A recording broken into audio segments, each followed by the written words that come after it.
on the calendar. Everybody's ready for trial for the hearing. Will the state of Georgia call that first witness? Judge, before I do that, if I can make some introductory remarks and comment on some of the things that the court has done, with your permission? Certainly. I would also note that, sorry to interrupt you. No, you can't interrupt me. Sit down, Mr. Counsel. Thank you. Go ahead. Your Honor, I have a motion pending before the court. You may argue that later. Go ahead.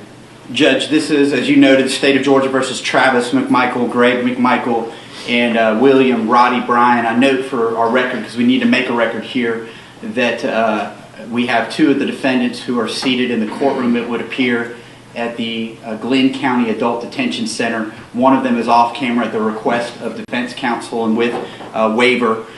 We do have one witness from the state's perspective that we intend to call in just a moment. We are here from the Cobb County District Attorney's Office on behalf of District Attorney Joyette Holmes, who's seated behind us, and we are representing the state of Georgia based on the Attorney General Chris Carr's order that appointed us as the special prosecuting agency on the case. So I wanted to make a record as to who we are and why we're here. I am Jesse Evans, and I am the major crimes prosecutor for the Cobb County DA's office, and this is Linda Dunikowski, who's here with us today to handle this.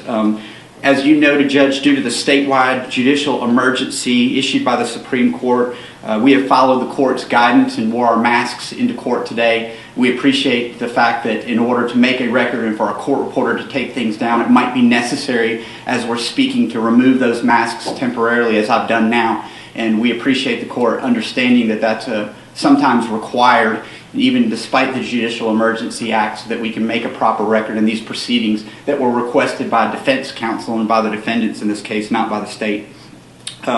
We have come here today for the purpose of the probable cause hearing, and this preliminary hearing we're prepared to go forward, as the state has said.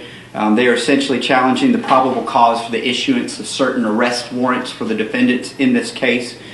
We have no objection to one of the defendants not being present virtually or in court due to the request of counsel and the fact that they've expressly set a waiver here. Though we acknowledge the fact that had they insisted on the presence, we could certainly have made accommodations so that he too could be remotely, for lack of a better term, zoomed in or Skyped in, whatever this technological system is.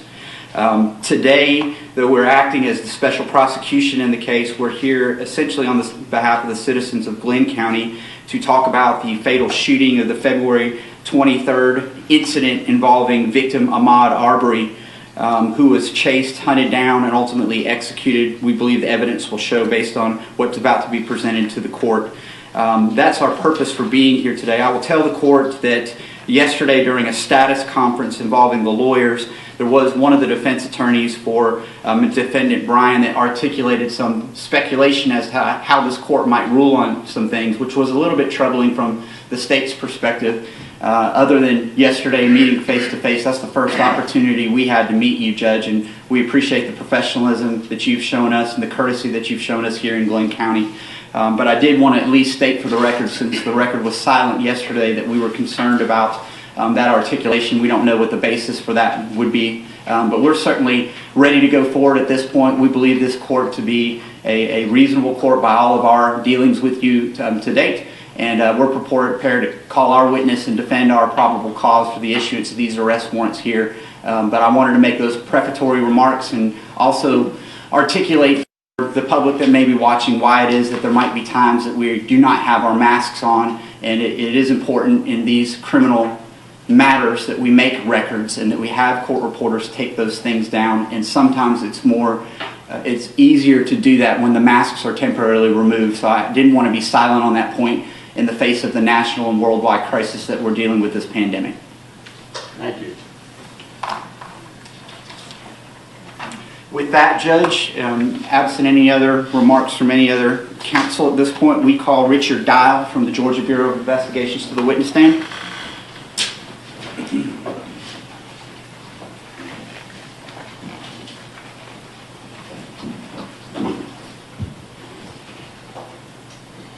Raise your right hand, please, sir. Do you swear to tell the truth, the whole truth, so help you God? I do. You may be seated. All right, so thank you for removing your mask for purposes of making the record, but I'll ask that you keep it handy. If there becomes a point in time where you're no longer testifying, then we may ask you to put that back on while you remain in the courtroom. Understood? I do. Yes, sir.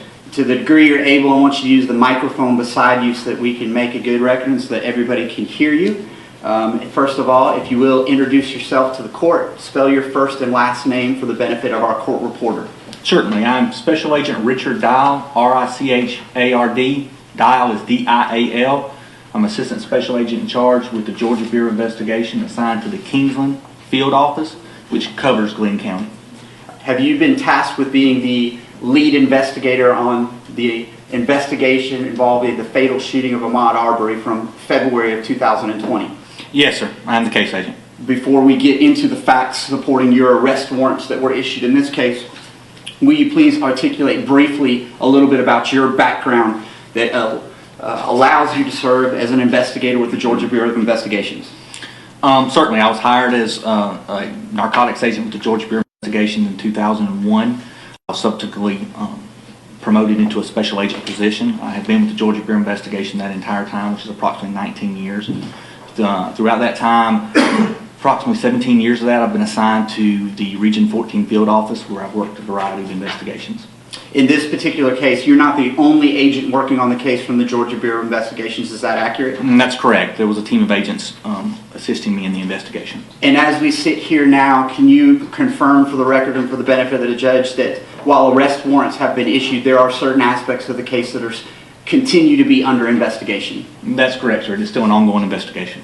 I have copies of the arrest warrants in this particular case for the defendants, including the two McMichaels as well as Mr. Bryan. Are you the affiant who swore out those affidavits for arrest for these defendants? I am, yes.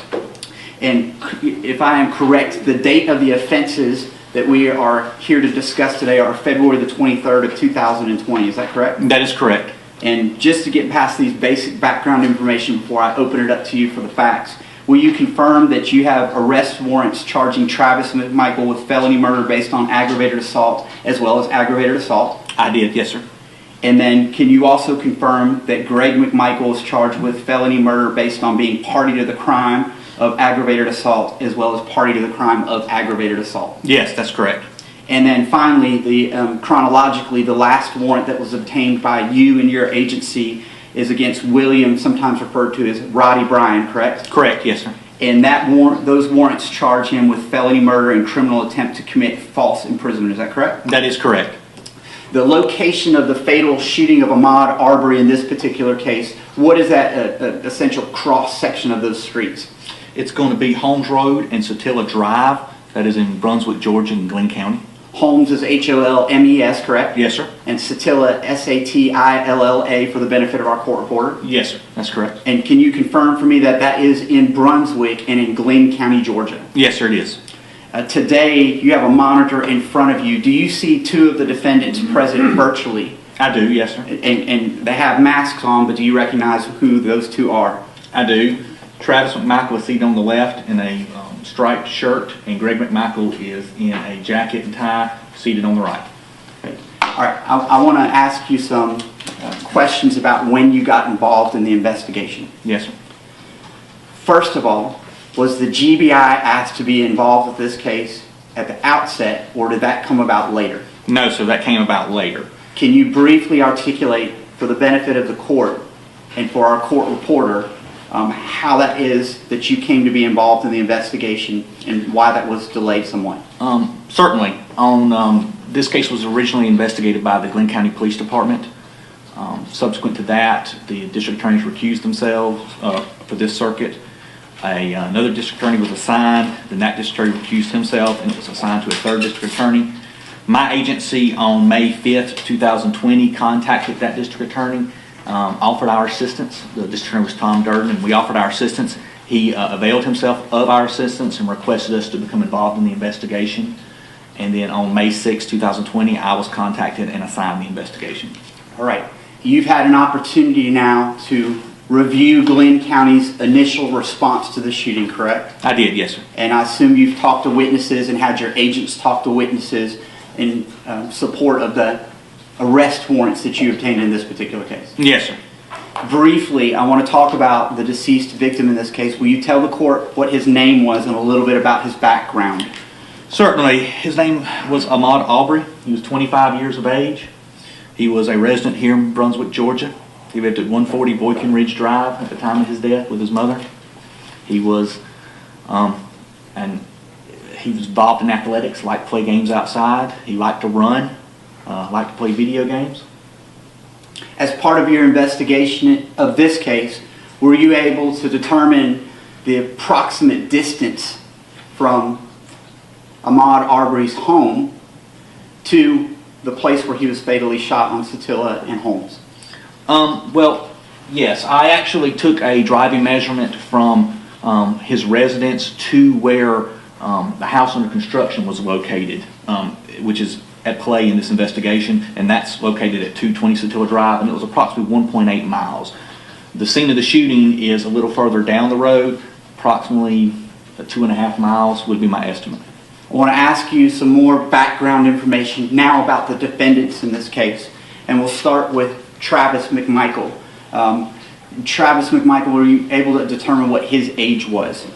I was, yes. Travis McMichael, he is 34 years of age. He resided with his father, his mother, and his sister at 230 Satilla Drive in Brunswick, Georgia. And did he have some prior training in the Coast Guard? Yes. He served in the Coast Guard as a boarding officer who's involved with the interdiction of vessels. He had training reference to that, and that's the position that he held. You had mentioned that he lived on Satilla Drive with his father. What is his father's name, please? His father's name is Greg McMichael. How old was he at the time of the commission of these crimes? 64 years of age. And did they live together? They did. Can you tell the court a little bit about the background of Greg McMichael, the father in this case? Yes, Greg McMichael is a retired investigator with the Brunswick Judicial Circuit. He served in that position for a number of years. Prior to that, he served as an officer with the Glenn County Police Department. He also served as an officer with the Brunswick Police Department and with the Department of Natural Resources for a short time. I want to ask you, was he an officer for some period of time with the same agency that was initially called upon to investigate the fatal shooting of Ahmad Aubry? Yes, he was. He was an investigator for a number of years with the Brunswick Judicial Circuit and actually retired as an investigator from the Brunswick Judicial Circuit, which was one of the reasons for their recusal themselves from the case. And specifically, did he at some point in his background also work for Glenn County Police Department? He did, yes, sir.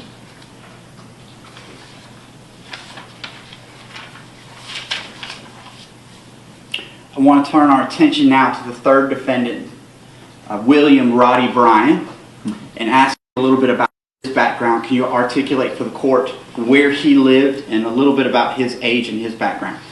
Certainly. William Bryan, he resided at 307 Burford Road, which is in the same housing area, the same neighborhood as Satilla Drive. He's 50 years of age.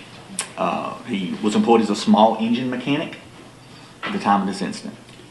Before I turn our attention to the actual date of the crimes in your arrest warrant, I want to talk about the Satilla Shores neighborhood. Are you familiar with it? I am, yes, sir. And you had already mentioned on your direct examination previously reference to a home that was under construction. Can you please explain to the court the significance of that home and where it was located? Yes, that residence is at 220 Satilla Drive. It belonged to a gentleman by the name of Larry English. It was a home under construction. I believe Greg McMichael, in one of the interviews, refers to it as a shell of a house. He was in the process of constructing this home. As you go into Satilla Shores neighborhood, you go down a short way and it's on the right. It's as you come in. This home is important in this investigation because the deceased victim in this investigation, Ahmad Aubry, had been seen inside that home on security camera footage prior to the shooting incident. And on the day of the shooting incident, the neighbor had seen him inside of the home that's under construction and had called 911 prior to the rest of the events taking place. Focusing now on that home, you said that the home was under construction. Was it secured or unsecured at the time of the shooting? Unsecured. And when I say unsecured, describe for the court its state.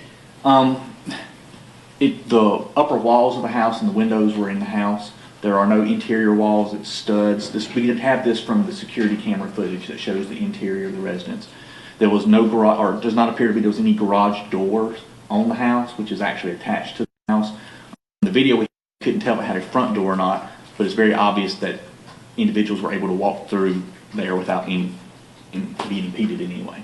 In fact, have you found as part of your investigation other videos showing other people that walked through this unsecure residence at different times? Yes, sir.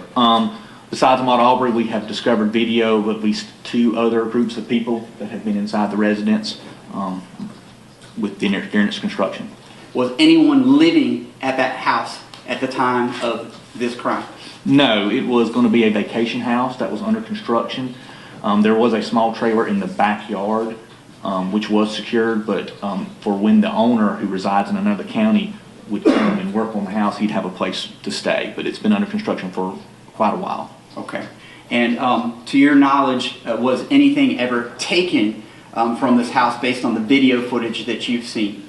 No, I think there were some kids in the neighborhood, I believe, took a couple pieces of wood from the house. But that was on video. But other than that, no. There's nothing I saw in the video, nor that Mr. English has told us during interviews he can say was taken from the house. And has the owner been interviewed by the Georgia Bureau of Investigation? Yes, he's been interviewed at least 2 separate times by 2 different agents in reference to this case. You had mentioned that Mr. Aubry was an avid runner. Is that accurate? It is. And have you talked to multiple people, you and your agency, who confirmed that running was one of the things that he did for, Yes, sir, very much. for health and for just his mental state? Yes, sir. He just enjoyed running, is what we're getting from numerous witnesses and the family and friends of his. In conversations with the homeowner of this house under construction, was there ever any discussion with him about water sources that might be there if somebody wanted to get a drink of water, say, during a run? I'm aware that the homeowner, Larry English, or through his attorney, has made statements concerning their speculation that there are water sources at the house, and that could be a reason for Mr. Aubry's entering the house. That is not captured on video, but I'm aware of that statements that they have made. On the date in question, now turning to February 23rd of 2020, you had talked about video. Is there multiple sources of video surveillance that's been reviewed from the Satilla Shores neighborhood from which we were able to piece together a timeline of what happened? Yes, sir. That's correct. Different locations, not just this house that you referenced. No, yeah, there's different locations. Neighbors and other sources of video we have that help show the events that occurred. All right, I now want to direct your attention to specifically February the 23rd of 2020, the date that is the subject of your arrest warrant for the 3 defendants in this case. Were you able, looking at all of the evidence and speaking to all of the witnesses, to piece together a chronology of how Ahmad Aubry came to be shot at Satilla Shores? Yes, sir, I have. Would you briefly and succinctly articulate for the court what it is that you were able to piece together from your investigation in this case? Certainly. From the surveillance video across the street from the house that's under construction, you see Mr. Aubry coming up to the house, going directly into the house. From the interior video of the house, you see him just wandering around, again, not taking anything. He's just walking around, looking around inside the under construction building. The neighbor across the street, Mr. Albanez, you can see him on the video coming forward, and during our interviews with him, he saw Mr. Aubry going in the house, so he calls 911. At that point, the call is dispatched, and during the call, it's actually logged as somebody's in an open construction site. So Mr. Albanez sees him in there.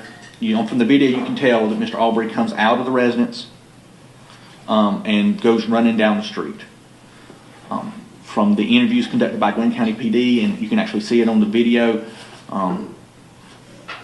Mr. Greg McMichael was in his front yard. You don't see him, but you see he says he's in his front yard working on some cushions for his boat. When he sees Mr. Aubry running down the street, during his interview with Glenn County PD, he doesn't say, he says that he didn't know if Aubry was chasing somebody or somebody was chasing him, but he recognized Aubry from previous video he had seen from February 11th as somebody that was inside this house that's under construction. I want to talk about that previous video since you broached that topic. Did Satilla Shores have a Facebook page during which residents were talking about that property and other things? Yes, they did. Did you find any discussions about the fact that somebody may have been in that residence previous to this? Yes, there was some discussion about it on the Facebook page, as well as on the February 11th report that was filed by the officer who responded to the person in there. He makes note that the person's information was on that Facebook page. And now getting back to the chronology of February the 23rd of 2020, articulate for the court what your investigation revealed in terms of Mr. Aubry running past the McMichaels household. Okay. Mr. Aubry proceeds past the household. He's running down Satilla Drive south. Greg McMichael goes inside, according to his statement and Travis McMichael's statement, tells Travis McMichael that the guy's running down the road. They both grab their weapons. Greg McMichael arms himself with a Smith & Wesson 686 .357 Magnum revolver. Travis McMichael arms himself with a Remington 870 pump 12-gauge shotgun. They then enter Travis McMichael's truck. Travis McMichael is driving. Greg McMichael is in the passenger seat. This is according to both their statements. Then on the video, you see them come out of the driveway and turn in the direction that Ahmad Aubry was running. I want to pause there at this point. You had mentioned a previous 911 call involving the residence that was under construction, correct? Yes. Were either of the McMichaels the 911 caller for that initial call about the structure? No. The person that called was Matt Albanese. Neither Travis or Greg McMichael has called 911 at that point. And that's what I want to be clear on. So my follow-up question to you is, when the defendants, the McMichaels, armed themselves with this revolver and shotgun, did they make a 911 call before going after Mr. Aubry? No, sir, they did not. So there's no 911 call initially by them as they gave chase? That's correct. Can you describe the vehicle that the McMichaels were in? Yes, they were in a white Ford F-150 2019 model that belonged to Travis McMichael. Per statements of the defendants and video that you reviewed, can you articulate for the court whether there was any time in which the McMichaels were able to catch up to the deceased victim in this case? Yes, according to both their statements, and we have video of them, they caught up with Ahmad Aubry as he was running. He actually runs down Satilla Drive. Satilla Drive takes a turn, but if you continue straight, it turns into Burford, which is the street where Mr. Bryan resides. They catch up to him. According to Travis and Greg McMichaels, they're giving commands to Ahmad Aubry to stop. This is captured when this is going on. Mr. Bryan is outside of his residence, and he has a surveillance video camera that captures this shooting down his driveway. So you see Travis McMichael's truck and Ahmad Aubry in his driveway, and according to Mr. Bryan's statement as well, he sees them trying to pursuing Ahmad Aubry. In the video, you actually see Ahmad Aubry trying to get away. He's running backwards. The truck would move backwards, and he's moving forward. He's trying to escape at that point in the video. According to Mr. Bryan's statement, he does not know Travis McMichael. He has met Greg McMichael, but he didn't recognize Greg McMichael at that time because Greg McMichael was in the passenger seat of the truck. But he recognized the truck as a truck that's in the neighborhood. So then he yells, "Do you got him?" When you say he yells, "Do you got him?" who are you referring to? Bryan is yelling to the person in the truck who he doesn't know. He doesn't get a response. Mr. Bryan, his statement, then goes into his residence, gets the keys to his truck, comes out and cranks up his truck with the intention of assisting in the pursuit.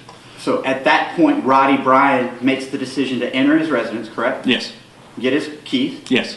And then what kind of vehicle does he get in to join the pursuit of Mr. Aubry, the deceased victim? He is in a 2018 Chevy Silverado gray in color.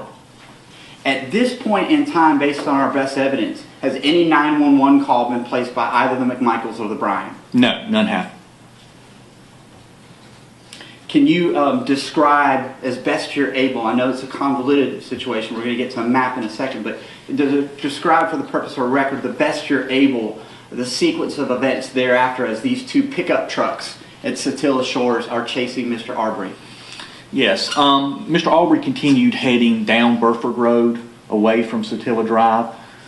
Travis McMichael and Greg McMichael are following him. Again, Mr. Bryan is then getting his keys and getting his vehicle cranked. At one point, Mr. Aubry turns and goes back the way he was running in an attempt to avoid the McMichaels. Greg McMichael, who had been riding in the passenger seat of Travis McMichael's truck, he's actually sitting on a child's car seat at this point. He exits the vehicle with the intention of confronting Mr. Aubry. Mr. Aubry is running back down the road at this point. So according to Greg McMichael and Travis McMichael's statement, Greg McMichael comes back to Travis McMichael's truck and tells him, go back, back up, trying to encourage Travis McMichael to back the vehicle up and engage Mr. Aubry. At this time, Mr. Bryan is coming out of his driveway, and his vehicle was actually backed in his driveway. So the front of his vehicle is facing the front of his driveway. So when he pulls out on the road, he sees Mr. Aubry coming, and he pulls his vehicle out in an attempt to block Mr. Aubry in. That's according to his statement, as well as Travis McMichael's statement. At that point, Travis McMichael makes a decision. He tells Greg McMichael, no, jump in, and his decision is to circle around Buford Road, because it circles around and actually becomes another road, Zellwood, but it circles around, and his intention is to get and cut off Mr. Aubry where Holmes Road cuts into Satilla Drive. And it's just, he wants to make a loop and cut him off from that way, if that makes sense.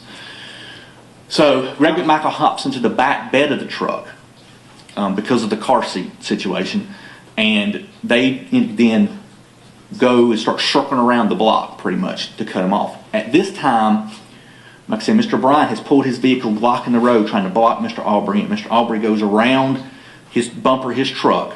According to Mr. Bryan's statement, he then pulls down the road and makes several more attempts to try to block in Ahmad Aubry, trying to detain him. I want to ask you a couple questions before we leave this point. Yes, At this point, have the two trucks separated from each other? Yes, sir, they have.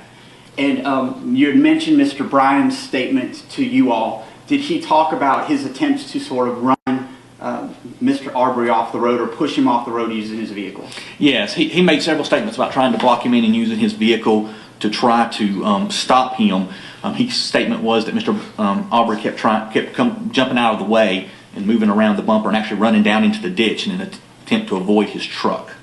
At various points during this chronology that you're articulating for the court and our record, based on the evidence you've seen, including some video footage, were you able to determine that using these two pickup trucks during the whole event, Mr. Aubry's path of travel was essentially redirected by the actions of the defendant? Yes, sir, very much.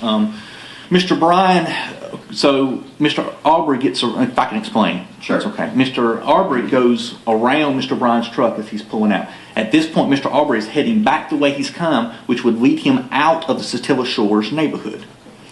Mr. Bryan makes statements that he continues to try to block in Mr. Aubry. Mr. Aubry takes a right turn onto Holmes Road, and Mr. Bryan is actually overshoots him going Satilla. So at this point, Mr. Aubry is trying to avoid Mr. Bryan, and he turns down Holmes Road, which is actually going sideways back into the neighborhood instead of out, which is the way he was traveling. Mr. Bryan then remaneuvers his vehicle and pursues Mr. Aubry down Holmes Road. I want to be clear on that point. As you go down Holmes Road, had Mr. Aubry been allowed to finish that path of travel, was there any direction that could be made to get back to the exit of that neighborhood? Yes, if he went down to Holmes Road, he could have caught Zellwood and then gone back up again to Satilla Drive and going back out Satilla Shore. So pretty much he could have gone straight, but he cut and would have had to circle back around. But he could have still escaped the neighborhood at that point. At some point in time, I know that a video was started by Mr. Bryan. Is that accurate? That is, yes, sir. And he's confirmed as much, and we have copies of that video from his cell phone, correct? That's correct, yes, sir. There's been portions of that video that have been played widely on television, but there's actually other portions to that video as well, correct? That is correct. Can you please articulate for the court what you were able to see and confirm with Mr. Bryan about what he did as Mr. Aubry was heading down Holmes Road away from Mr. Bryan's vehicle? Yeah, so Mr. Bryan's pursuing Mr. Aubry down Holmes Road, again with the intention of trying to catch up to him and block him in. At this point, while going down Holmes Road, Mr. Bryan turns on his cell phone camera and begins to try to videotape Mr. Aubry. Mr. Aubry stops. Now at this time, the McMichaels have turned off of Zellwood and are coming down from Holmes Road. So you've got one vehicle coming one way down Holmes Road and another vehicle coming another way, and Mr. Aubry is in between them. So at some point, Mr. Aubry turns around and starts heading back towards Mr. Bryan. Based upon the statement, it appears that Mr. McMichael is coming. Mr. Aubry's running, sees Mr. McMichael's truck, and then turns around and runs back by Mr. Bryan's truck. Mr. Bryan gets out of the way as Aubry runs past him, and then he sees the McMichaels come forward. Now, at this point in the video, Mr. Bryan has put the video down, so you don't have video of this sequence of events. But this is according to Mr. Bryan's statement that Aubry runs past his truck, then the Bryans come past his. Then the McMichaels come past his truck. Then Mr. Bryan pulls out and again goes back down in the direction of that Mr. Aubry had traveled. Before we leave this topic here, was any of this captured on the video before the phone was put down? Could you actually see Mr. Aubry trying to evade the truck? Yes, sir, you can. Okay. And did you see him turn around and try to get away from the truck before it turned around? I'm referring obviously to Mr. Bryan's truck. Yes, sir. And I know that you just said that the video was put down at some point and you couldn't see, but were you able to capture any audio? Yes, you can hear the different gears changing in the engine, moving in the vehicle. Yes. All right. And then along those lines as well, during the portions of the interview where Mr. Bryan was interviewed both by Glenn County Police Department and members of the Georgia Bureau of Investigations, did he make any admissions to you that his vehicle had any contact with the deceased victim and any damage as a result therefrom? Yes, he indicated at one point that his vehicle had contact with the victim. His impression was that Mr. Aubry had been trying to open the driver's side door but did not got to the driver's side door. He made that statement initially. The Glenn County Police Department that day actually photographed the truck. You can see some palm prints, appear to be swipes on the rear driver's side door. His truck is a four-door truck, Your Honor. So there's some swipe marks and palm prints there. There's also white cotton fibers along the truck bed where the bed liner lips over the bed of the truck. There's a little bit of plastic of that bed liner. There is white cotton fibers along it, which Mr. Aubry, during this pursuit and incident, was wearing a white cotton shirt. There was also a dent directly below those white cotton fibers, and that dent we attributed to contact with Mr. Aubry because of its location. And did Mr. Bryan confirm during his interviews that the dent was actually as a result of the vehicle making contact with him? I believe that was his surmise, okay, but I'm not 100% sure on that. Turning now to the situation we have involving the two pickup trucks.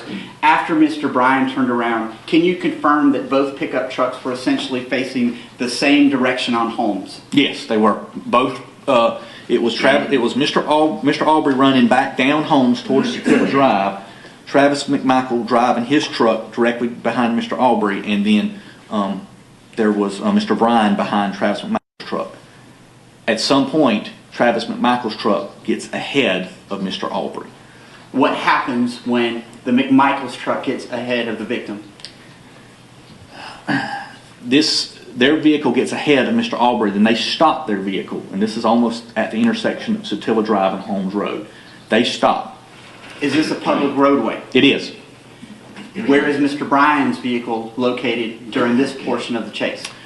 Mr. Bryan's vehicle is behind Mr. Aubry. Mr. Aubry at this point is between Travis McMichael's vehicle and Mr. Bryan's vehicle. Is Mr. Bryan able to video any portion of what happens next? He is. Have you reviewed that video and do you have it? I do, and I have. Can you please describe the chronology of events after the McMichaels parked their vehicle in the middle of this public roadway as Mr. Aubry approached the back of that vehicle? Yes, I can. Mr. Bryan picks up the phone that's been videotaping the whole time and holds it up so you have a view. You see Mr. Aubry running down Holmes Road going towards Satilla Drive. You see Travis McMichael's truck is parked in the road. Travis McMichael, the driver's side door is open. Travis McMichael is there. It is apparent to me he is holding a firearm. His arm is raised. It's in a pointed position at one point. Then then Mr. Aubry is running. He then apparently sees what Travis McMichael in front of him. Then he changes direction to go around the passenger side of the vehicle. Rather than going to the driver's side where you had seen Travis McMichael with the shotgun, he's now going to the opposite side of that truck that's parked in this public roadway. That's correct. He's going around the truck. What happened after that? Travis McMichael then moved from the driver's side, where he's actually standing. When you open a driver's side door, the door is at his back initially in the video, and he's got the shotgun. He then positions himself around the driver's side door towards the front of the truck. You see Mr. Aubry running alongside the passenger side, and again you see Travis McMichael has repositioned himself along the front of the truck. Mr. Aubry then comes up to a position, sees Travis McMichael, then makes a decision and turns and decides to engage Travis McMichael. What happens after that? As he turns and goes towards Travis McMichael, you hear a shot. Then you see Travis McMichael moving backwards with Mr. Aubry. Obviously, they are engaged in a physical confrontation at this point.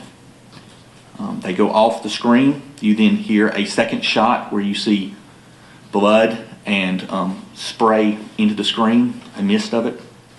Then they come back in to the view of the camera. There, Mr. Aubry is striking Travis McMichael. There's a struggle going on, and then you see a third shot occur. The firearm being lowered down like that. When you see after the third shot, you then see Mr. Aubry get past Travis McMichael and continue running down Holmes, almost right there at the intersection, and then he falls. You articulated 3 separate gunshots here, correct? Yes, sir. Where was Greg McMichael at the time that this was going on? Greg McMichael was in the back of the pickup truck. When the situation began, he was on the phone. At this point, have they finally called 911? They have, yes. And was he armed at that time? He was. As the confrontation began, he drops the phone or puts the phone down and then pulls his weapon. And he has his weapon during the parts of the confrontation occurred. When you talk about his weapon, are you referring to the .357 revolver that you had articulated earlier during this hearing? I am. And of note, can you tell the court and make a record about any significance about that weapon as even mentioned by Greg McMichael in terms of where he got it? Yes, that was the same .686 Smith & Wesson .357 Magnum revolver that he carried when he was an officer with the Glenn County Police Department, and it's stamped Glenn County GCPD. Did he articulate that he was a former law enforcement officer to Glenn County police officers when they arrived, and is that captured on body cam video? It is. He said it several times. And did he mention also several times that that was a gun that had been issued by Glenn County Police Department? He did. You mentioned 3 gunshot wounds in this particular case. Can you articulate for the court and the benefit of our record where those gunshot wounds were to Mr. Aubry's body? I can. Mr. Aubry suffered a gunshot wound to the center of the chest. He also suffered a gunshot wound to the upper left chest around the armpit area here. Again, though, from the front to the back. He then suffered a shotgun wound to his right wrist. I want to talk about other things that were collected by Glenn County Police Department. And again, this was not your crime scene in that you were asked to participate in this investigation later, correct? That's correct. You're aware, though, that certain items of evidence of significance were collected in this case by Glenn County Police Department? I am, yes, sir. How about the firearm? Yes. Well, Travis McMichael's firearm was collected by the Glenn County Police Department. And how many spent shell casings do we have from that shotgun? 3. 2 of them were expelled, is that accurate? That is correct. What about the third one? Where did that remain? It was still within the chamber of the weapon. And give a description briefly for the benefit of the court and the record about what type of firearm that was used to shoot Mr. Aubry. The 870, Remington 870 12 gauge shotgun is a pump action shotgun, meaning that once a shot is fired, the front forearm of the weapon has to be operated to eject the spent shell, and then the forearm has to be operated again to load a new live round in.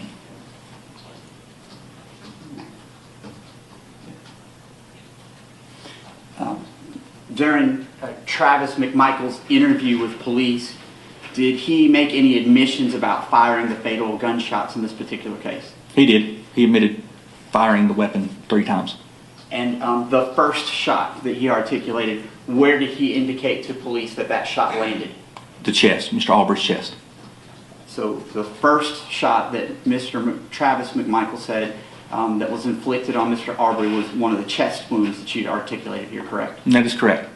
And is there video evidence that you saw that tends to corroborate, based on your observation, that that is an accurate statement that the chest wound was, or at least one of the chest wounds was the first shot that was fired at the deceased victim, Mr. Aubry? Yes, sir, there is. Can you articulate to the court how that is, that you're able to see that? After the first shot, again, you see a struggle between Travis McMichael and Mr. Aubry. During that struggle, Mr. Aubry, while he was wearing a white shirt during this incident, during that struggle, you see the front of his shirt is saturated with blood. He's already saturated with blood before the struggle that you can see on the video. Well, that's correct. During the struggle, it was mere seconds after the first shot, his front of his shirt is saturated with blood. Okay. Because this is somewhat of a complicated situation, just doing it orally, do you think it would be a benefit to the court and this judge, who's the finder of fact, to use a map to sort of describe the sequence of events as we're able to piece it together based on interviews and video that you've reviewed? I do, yes, sir. Judge, we had brought to court today a map, and I know this is not the ideal setting in terms of use of technology, because we are having to utilize the technology for the benefit of the defendants who are observing remotely. The defense also brought a map, and I think we have a joint agreement that we will tender one of those maps. It's a blow-up map as a demonstrative aid so that we can use this to help articulate the sequence of events. Is that an accurate statement? That's correct, Your Honor. Okay. We agree. I don't know anything about it, but we'll go along. So, for our purposes today, I will tender this blow-up as a demonstrative aid as State's Exhibit number 1. We have a smaller version here in court that's very similar. And what I'll suggest to the court is that during a break, maybe we photograph or get a smaller digital photograph of this to make it part of our record. I understand that the defense might want to take this map with them when they leave, and the state has no objection to that, so long as we make a record about what the map looks like. Is everybody in agreement with that? Yes, Your Honor. I agree. Yes. We will grant that. So again, Judge, I know these are not the ideal circumstances, and we are truly appreciative of the court being accommodating to us as we try to navigate through this pandemic and the issues that we're facing here. But I think during our test run, the best way we're able to do this will be the State's Exhibit number 1 that we'll send to the defense. If I situate this appropriately, I believe that everyone can see that on the video. Let's get confirmation by thumbs up or otherwise. Jesse, can you just turn it this way a little bit? I can. Just trying to get the glare off of it. Yeah. Is that okay with you? I'd see glare on the corner, but otherwise, are you satisfied? We're satisfied. I'm going to hand you this pointer. If you please extend that, Agent John Dow, and then I'm going to try to hold this. Describe what is depicted here for the benefit of Judge Harold. This is the Satilla Shores neighborhood. And then show generally the entrance into Satilla Shores that you had talked about. This is the entrance up here to Satilla Shores. And you had talked generally about a house under construction. Let's talk about the locations that you've talked about during your testimony before we go into the chronology a little bit more. Certainly. Again, this is Tilla Drive. It comes down. This would be approximately the residence that was under construction. And that would belong to Mr. Larry English. This is marked as 230 Satilla Drive. This is Greg and Travis McMichael's residence where they resided. Down Burford, it would be within this area here, is William Bryan's residence along Burford. And then what about Holmes Drive? Do you see that depicted here as well? Yes, this is Satilla Drive here. This is Holmes Road. The intersection, the shooting incident took place about here. Based on the chronology that you have just described for the court, please show where Mr. Aubry would have initially entered this neighborhood. He would enter the neighborhood from up here, which is the entrance. Again, along Satilla Drive is where the house under construction is, and that's where you first see him. We have him on video. It's coming along Satilla Drive in this direction and coming into the house. Will you make sure that you speak up really loudly, since our court reporter is now facing your back, and I trust you'll give me an indication if you cannot hear. Thank you, ma'am. I'm sorry. Yes, this is Satilla Drive when you come in from the front. If you'll come here, this is the house that's under construction. We have video of Mr. Aubry as he's coming in this direction down Satilla Drive when he enters into the home that's under construction. I don't think we've explicitly covered times yet, but was this broad daylight? It was, yes. It was approximately 1 o'clock in the afternoon. Okay, so it's afternoon. Yes, sir. And what about weather conditions? Sunny? Sunny, clear, yes, sir. Describe now the chronology based on the statements that you all have of the defendants and the video that you pieced together of where Ahmad Aubry initially traveled and what transpired involving the 2 pickup trucks. Certainly. So, again, Mr. Aubry is inside the house that's under construction. The neighbor comes out, sees him. He is standing approximately here. He's the one that calls 911. Police are on their way. Yes, sir. Police are on their way. Let me ask you this. Did any police officers actually respond in such haste that they were able to hear anything? Yes, sir. The first responding officer, again, he is coming back down here. He then hears the gunshots, and he notes that in his body cam footage. Not to keep interrupting you, but if you will describe the path of travel of Mr. Aubry per statements and video. Certainly. Again, Mr. Aubry comes out of the residence under construction, then heads south along Satilla Drive. You see him on the video as he comes in this direction. This, again, is Greg McMichael and Travis McMichael's house. Greg McMichael's statement is that he goes in, tells Travis, they then grab their weapons. On the video, you see Travis, what appears to be Travis McMichael's truck, come off the 230 Satilla Drive and go in this direction in pursuit of Mr. Aubry. According to their statements, Mr. Aubry then comes down Satilla Drive. He then goes onto Burford Road. Again, he comes by Mr. Bryan's house, which would be in this area here. There's video. He's going back and forth by Travis McMichael's truck at this point. Then, according to statements, Mr. Aubry goes down Buford. Travis McMichael is pursuing him down Buford. Before they get to the turn here, Mr. Aubry turns back and goes back north along Buford. This is when Greg McMichael gets out of his vehicle. In the meantime, Mr. Bryan has decided to go in pursuit himself. He has entered his truck. He sees Mr. Aubry coming down Buford. He pulls out in the roadway and attempts to block him in and stop him. Mr. Aubry goes around his truck.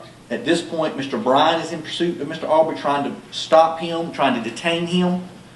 Travis McMichael has made the decision to, instead of going back this way, to go around Buford to when it turns into Zellwood here, and to come back along all the way up Zellwood and turn down Holmes Road.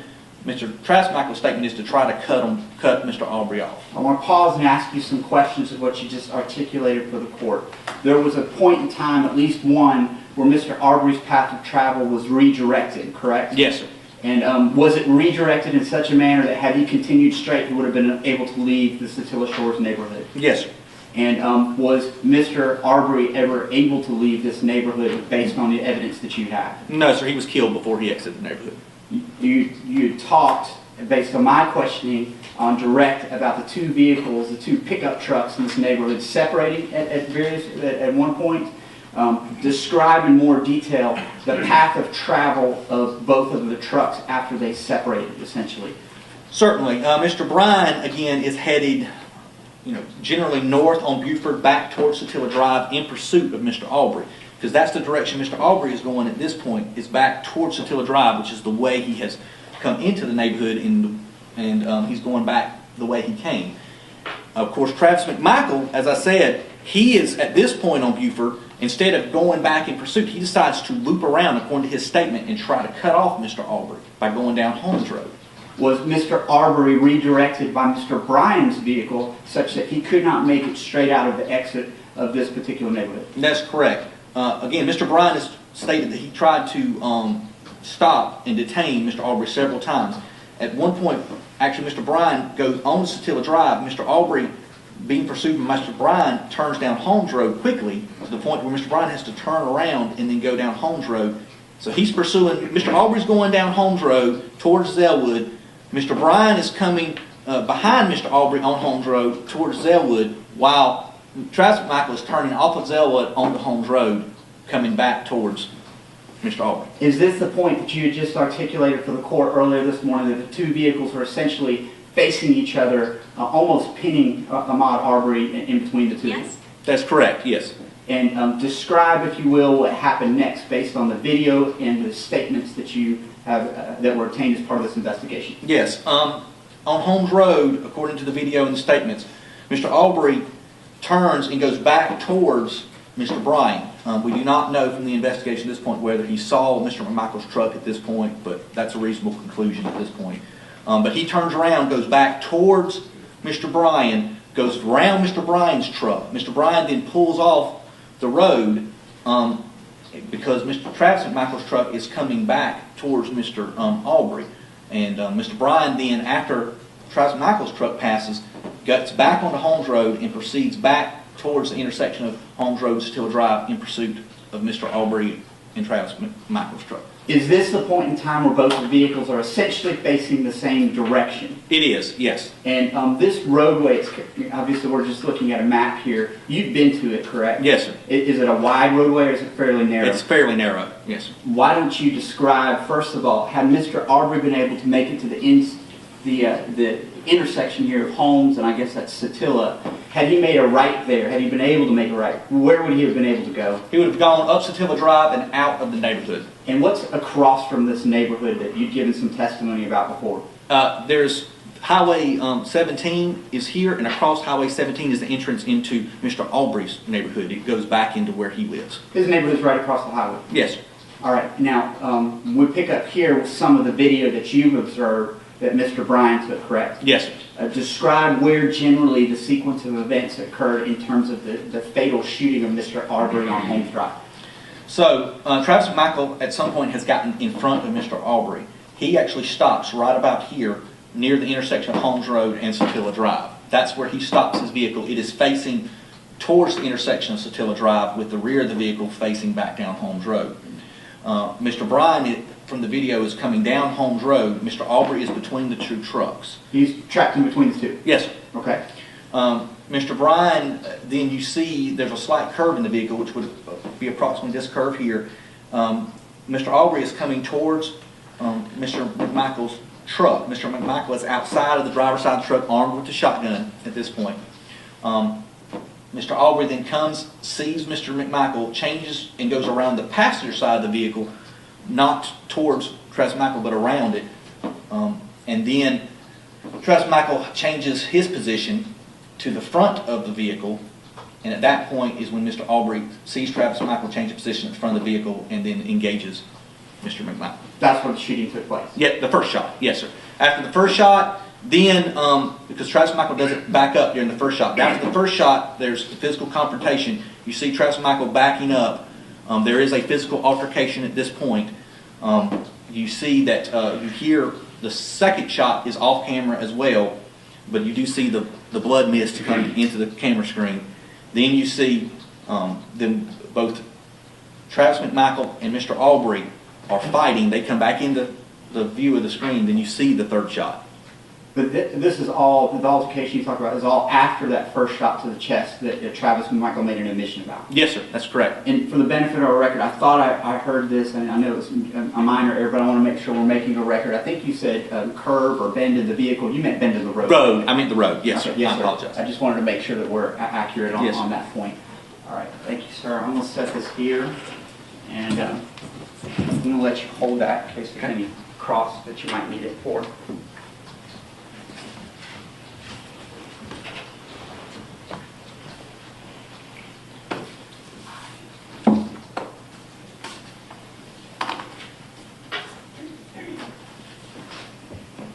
During the investigation of this case, you're aware of the cause and manner of death as determined by the Georgia Bureau of Investigation's Medical Examiner's Office, correct? I am. And can you please articulate for the benefit of the court and our record cause and manner of death?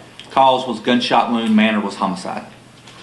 I want to talk about statements of the defendants. There were statements of all three defendants that were given to a number of investigators in the case, including Glenn County Police Department. That's correct. First, focusing on Greg McMichael's statement, was there any body cam video obtained showing statements that he made to responding officers? There was, yes, sir. And just summarize any admissions or statements that he made to Glenn County police officers. Greg McMichael pretty much relates on the body cam footage, and then later on, whenever he actually is interviewed on camera by the Glenn County Police Department, he makes admissions to seeing Mr. Aubry running down the roadway. His statement to the effect is he didn't know Mr. Aubry had stolen anything or not, but he had a gut feeling that Mr. Aubry may have been responsible for thefts that were in the neighborhood previously. And I think he actually says gut. His instinct told him that. He then tells Travis McMichael. He then describes the pursuit of Mr. Aubry. He says that during Greg McMichael's statement, he only hears 2 shots during his statement. It appears by looking at his description of events that he either didn't realize the first shot or didn't register it. He was admits to being on the phone with 911 when the shooting, the shooting was occurring, pulling his weapon. Did he make any admissions to you about Mr. Bryan at some point volunteering to join into this chase of Mr. Aubry in the neighborhood, and how did he describe that? Yeah, he described that Mr. Bryan was trying to block him in as well. Okay. And at the point of the actual shooting itself, did Mr. Greg McMichael make any admissions to Glenn County investigators about any statements that he was making to Travis McMichael about what he shouldn't do? Yes. He says on the body camera footage of the first officer, he tells him that he was telling Travis McMichael, don't shoot.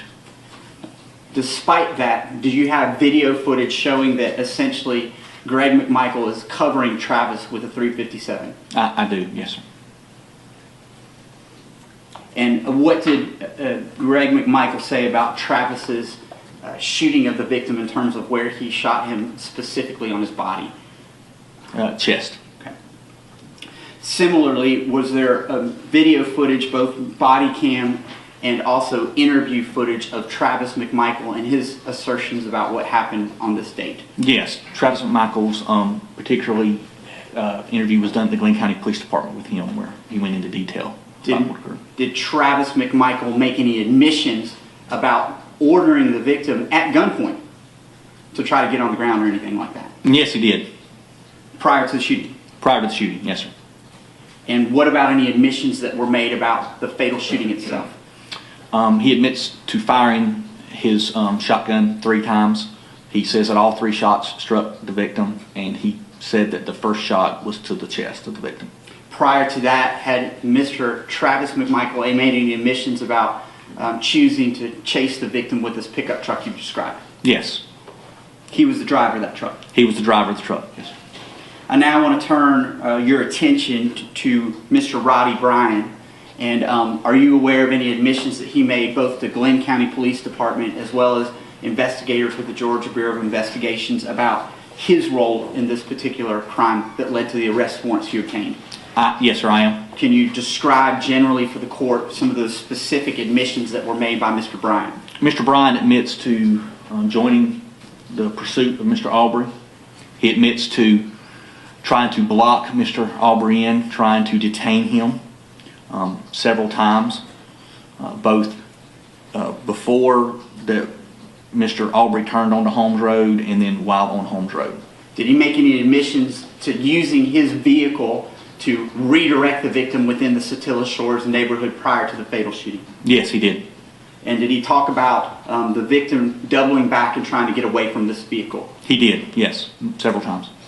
Did he confirm for you that the video you've now seen and collected was made by him on his cell phone? He did.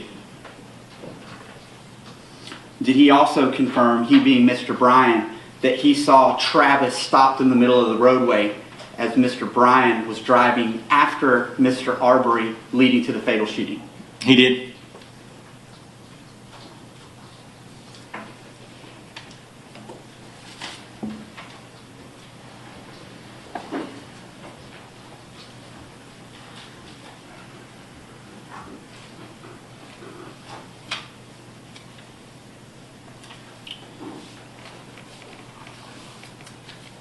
For purposes of our record, we've had the benefit of this witness being able to identify the McMichaels because they're seen on video, but because defendant has waived his presence for Mr. Bryan, we're not able to do an in-court identification of him. Are you stipulating to identification? Okay. So for our record, I'll ask the court to accept that stipulation that Mr. Bryan, though not present for this particular hearing, has been identified, had this witness been able to be asked about that particular issue. All right, I would accept that. Thank you, sir. The last thing that I think I need to talk to you about, well, the last couple things, this is going to involve an uncomfortable conversation, and you and I have talked about this a couple of times. Is that correct? Yes, sir, we have. You know that I want to ask you about a particular quote that Travis McMichael stated on the crime scene that was overheard by one of the defendants and shared with investigators prior to police arriving, correct? That's correct, yes, sir. And though this may be an uncomfortable conversation for the benefit of the court and for the record, we're making it clear that this is not your quote, it's not the GBI's quote. This is a quote from a statement of Mr. Bryan as to what he heard Travis McMichael say prior to police arriving, correct? Very much so, yes, sir. Understanding that and understanding that it might be a little uncomfortable to talk about the words because it involves a curse word and something else, I need to ask you about that quote. Can you please articulate for the court what Mr. Bryan said he heard Travis McMichael say prior to police arriving and after the fatal shooting? Yes, Mr. Bryan said that after the shooting took place, before police arrival, while Mr. Aubry was on the ground, that he heard Travis McMichael make the statement, "fucking nigger."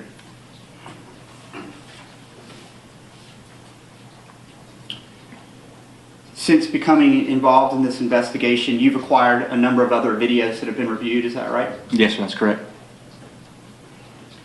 And I want to ask you, because we're talking about principles involving party of the crime and things like that, have you also had an opportunity, you and your agency, to review any jail recordings?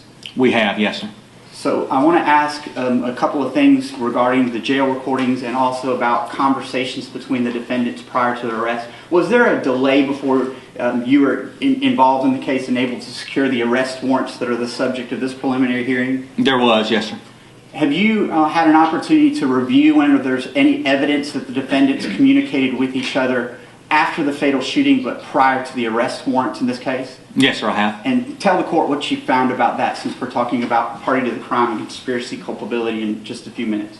Yes, we have uncovered evidence through statements that Greg McMichael had conversation with Mr. Bryan concerning the video and the incident. Okay. And specifically, have you acquired a jail call where any of the McMichaels refer to Mr. Bryan in a favorable way? I have. During a jail call that my agency obtained and reviewed, Greg McMichael was on the phone with a caller. The caller asked him about Mr. Bryan. At first, Mr. McMichael says he can't talk about it, and then he says that Mr. Bryan is an ally. He uses the term ally referencing his co-defendant, Mr. Bryan. He does. This is after the McMichaels arrest, but prior to Mr. Bryan's arrest? And that's correct. Just a moment, sir. I think that's all I have at this time, Judge. All right. Have the defendants made a decision about the order of cross-examination? Yes, Your Honor. Would you, I will begin all right, on behalf of Travis would you McMichael. proceed to cross-examine us? Judge, if we could take a brief recess, I do need to speak with All right. my client, and I need to time for that. We'll take a 15-minute break then. Thank you, Judge. All rise.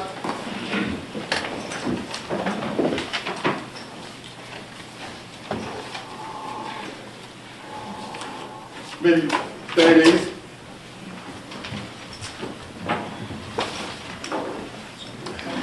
Yes, sir. The restroom or whatever. I'll meet you. Which one is that? We'll go to 8.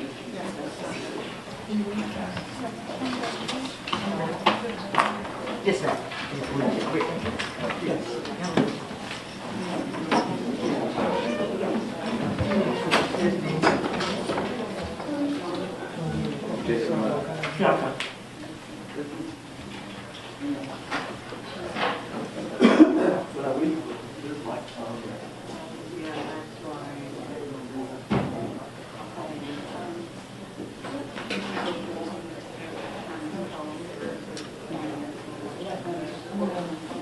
That's what it should be.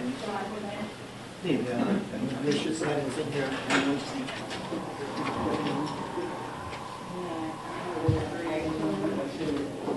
Julio, I'm gonna take it.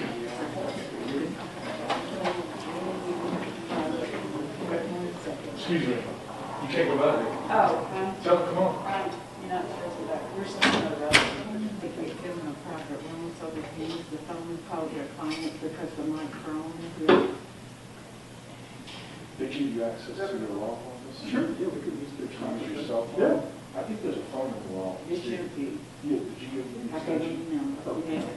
Okay. Let's just hold on. No, it's right. Let's just write it down because. Yeah. I got it. I need to probably just.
ceremony was facial recognition, count for max. When they're done, I'll call for Rowdy if he's still there. If not, it's okay. Hey, man. Okay. This is getting complicated. Very. I just called him. He didn't get in contact with Josh or Stacy. Well, I spoke with Stacy personally. 41. That's why I'm trying to tell you that the phone would ring there. 65, 40. Well, no, this is another issue.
Truth. Yes. What happened was, you had, your attorney had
It's probably going to be another 25, 30 minutes. The judge is going to allow everyone to speak with their client, and another 25, 30 minutes is what I'm looking at. Thank you so much.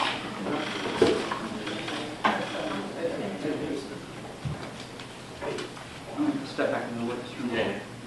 Easy enough for me.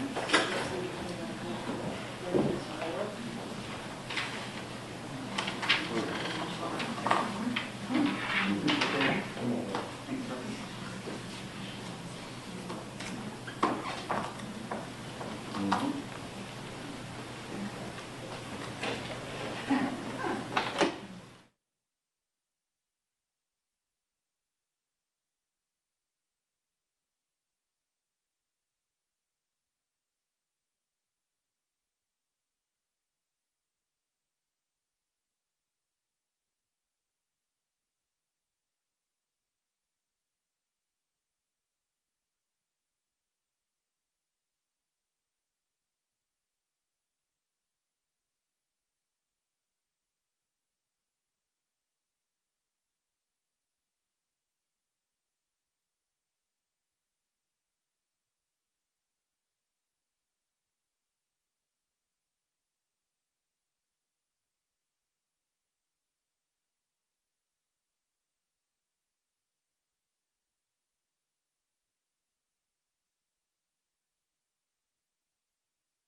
Yes, sir.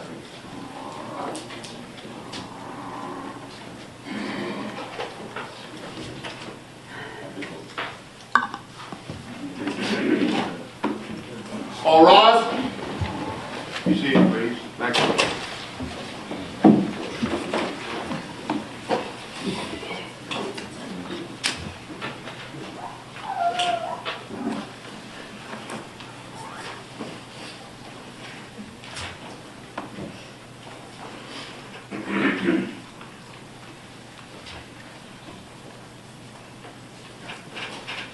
What we have? We have received. We're ready to proceed, Your Honor. Your Honor, very much appreciate the opportunity that you have given us by holding this hearing, and done so amidst the chaos of what's happening out in the world with coronavirus and what's happening outside. We obviously respect both of the families in this ordeal and this tragedy, and our hearts go out to the Arbery's. And we will proceed this morning with our cross-examination of Special Agent Dial. Special Agent, I'm Jason Sheffield. We've had the occasion to talk on the phone a couple of times. Yes, sir. Assisting you and getting you cell phones and Mr. McMichael's truck, is that correct? That is, sir. Yes, sir. Beyond that, we haven't really talked much about the case. That's correct, sir. We appreciate you being here today. Okay. Thank you. One of the things that we asked you to do when you came to court today was to bring your case file. That term case file, is that a term that you recognize? It is, yes, sir. Okay. Did you bring your case file with you today? What I brought today was the written documentation for our case file, our case report, I guess you would say. The attachments to my case file are over 40 gigabytes of data at this point, and it's stored on a server in Atlanta, and the time required to download it remotely is rather long, so I was not able to obtain the attachments. But the case file which is our case reports, I was able to obtain, but many of those are incomplete, partially typed, unapproved. Again, this is an ongoing case, and the way our system works is you input the report, and then it has to be checked by the agent to make sure it's correct and this kind of thing. So, but the answer to your question is yes. Okay, good. And I appreciate that. And so what you're holding in your hand right there, that's not the case file. Those are just some notes. That's correct, sir. Okay. Yes, sir. And had you had a chance to review the case file prior to your testimony today so that you could be prepared to answer as many questions as you could? Yes, sir. I have reviewed some of the summaries that are part of the case file. Again, it's not complete. Actions have been taken and the reports have not been generated yet in reference to the case because of the time it's taken to conduct the investigation. Your testimony on direct has been very complete. You don't seem to have any issues remembering anything up to this point, so it seems like you've done a good job at reading the case file. Thank you, sir. Okay. And as the lead agent in the case, does that mean that all of the agents that are working the case with you report directly to you? Yes, sir. They conduct the interviews or investigative act and then report back to me at the results or salient details in reference to it. Okay. And you've had an opportunity, even though some of those reports aren't written yet, but to speak to those officers and those agents prior to your testimony today? Yes, sir. That's correct. Okay, great. You've mentioned that your investigation is ongoing. What about your investigation is still ongoing? We are still conducting, I've watched up a few interviews to conduct. We are still waiting on the results from various search warrants for records to come back to us. What kind of records? Judge, at this point, I'm going to object to relevance. This seems outside the scope of the issue, which is very narrow, of what is the probable cause for the basis of these warrants. I will allow the question. Thank you, Judge. What kind of records? It would be telephone records, social media records. Those records, search warrants are out pending, as well as the digital analysis of cell phones and electronic items that were seized. Those are in the hands of technicians, but there is a delay in reviewing those records, I think, because of some legal concerns have been raised involving privilege. Okay. What is it that you're looking for exactly, and how does it fit into your case? Judge, I have to object. I think that's fishing and not relevant to the issue of probable cause, which is the facts and circumstances leading to the death on February 23rd of 2020. I would allow the question. Well, it depends on the various items or what we're looking for. Of course, each... You mentioned phone records, cell phones, and social media. Yes, sir. During this case, it came through interviews. We've established that communication was made in reference to the incident through social media. There is also... I'm sorry, I didn't understand your answer. Okay, there were communications that were made about the shooting. By whom? By Greg McMichael through Facebook. He posted about it through Facebook, as well as contact was made from witnesses to him through Facebook, which subsequently followed up with a call from him to at least one witness where he described what occurred. There has also been pictures of the crime scene posted on social media by some of the McMichael family. Do you know who posted them? I this do. time? Lindsay McMichael posted at least one. She has admitted to posting one photograph of the crime scene. We have interviews with other witnesses that indicate there may be, or another witness that indicates there may be more photos that were posted. So that's one of the search warrants we are exploring. Okay. Anything else from social media? Yes, sir. There is some comments that were made in reviewing Travis McMichael's cell phone concerning comments he had made about burglary in area that occurred in the area that was posted on Satilla Shore's Facebook page. So we are seeking his Facebook records in reference to following up on those comments, as well as a comment he made through Instagram with a witness that we believe may be pertinent to this case. Okay. And his comments on Facebook or Instagram, these are after the shooting or before? Before. Okay. And those are relevant to you about what was happening in the neighborhood? Is that what you're saying? No, people are talking about that there's break-ins in their neighborhood. I believe in one comment, Travis McMichael makes the comment through his Facebook, arm up. And another comment, people are talking about that there was I believe it's an entering auto that occurred in the neighborhood. And he said, better hope they don't come to this side of the neighborhood. Okay. Or they better hope they don't come to this side of the neighborhood. And what is it that you understood he was referencing specifically? I understood he was referencing conducting physical harm to whoever was entering the autos and doing. Well, I'm also asking, I guess, what is it that he's referring to about break-ins in the neighborhood? Is there more specific details about that? Yes. Through our review of the record, it appears that there were 2 entering auto reports, which includes his vehicle, somebody on January 1st of 2020, during somebody, or he alleges that someone went into his unlocked truck and removed a firearm.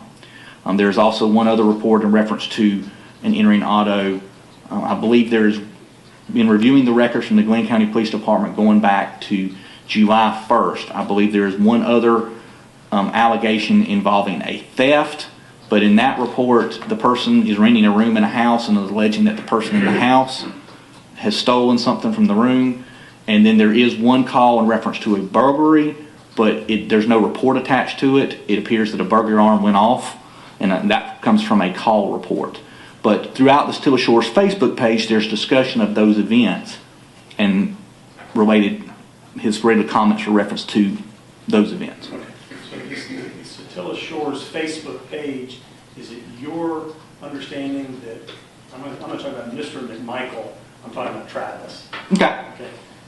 That he was aware of what was happening with break-ins and burglaries in Satilla Shores? Yes, sir. From that yes, sir. From the Facebook group? Yes, sir. And I believe there's also discussion amongst it. I know he was familiar with the February 11th, 2020 incident where he believed Mr. Aubry had went into the house under construction because he actually called 911 in that instance. Okay. All right. So what you're looking for then is any statements made by him through social media about his knowledge of these break-ins and burglaries and what he has to say about them? With the Facebook, yes, sir. And then the cell phone records, are you looking for calls between individuals? Or are you looking for things that he may have done on his phone? Yes, sir. Calls, really, the day in question, his phone was present. His phone was used to call 911. It was downloaded by the Glenn County Police Department, but the time data for that 911 call was not captured during the phone download. So part of the cell phone request for records is hopefully to capture that communication, as well as to show if there's any communication between parties. And I think you've also mentioned, I'm aware that you have sought Mr. McMichael's truck. Yes, sir. Okay. What is it that you're looking for through the truck? We actually, Assist you in your investigation. sure, we actually completed a search warrant on the truck. The belief was that his truck contained a computer module, which at that time I believed all modern vehicles did, but his turned out not to have a computer in the engine. But that can have data concerning devices that are connected to it, as well as various events that are recorded within those computer systems.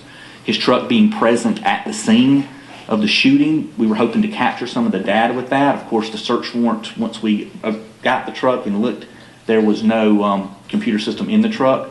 The search warrant also authorized us to photograph during the body camera footage from the day of the shooting.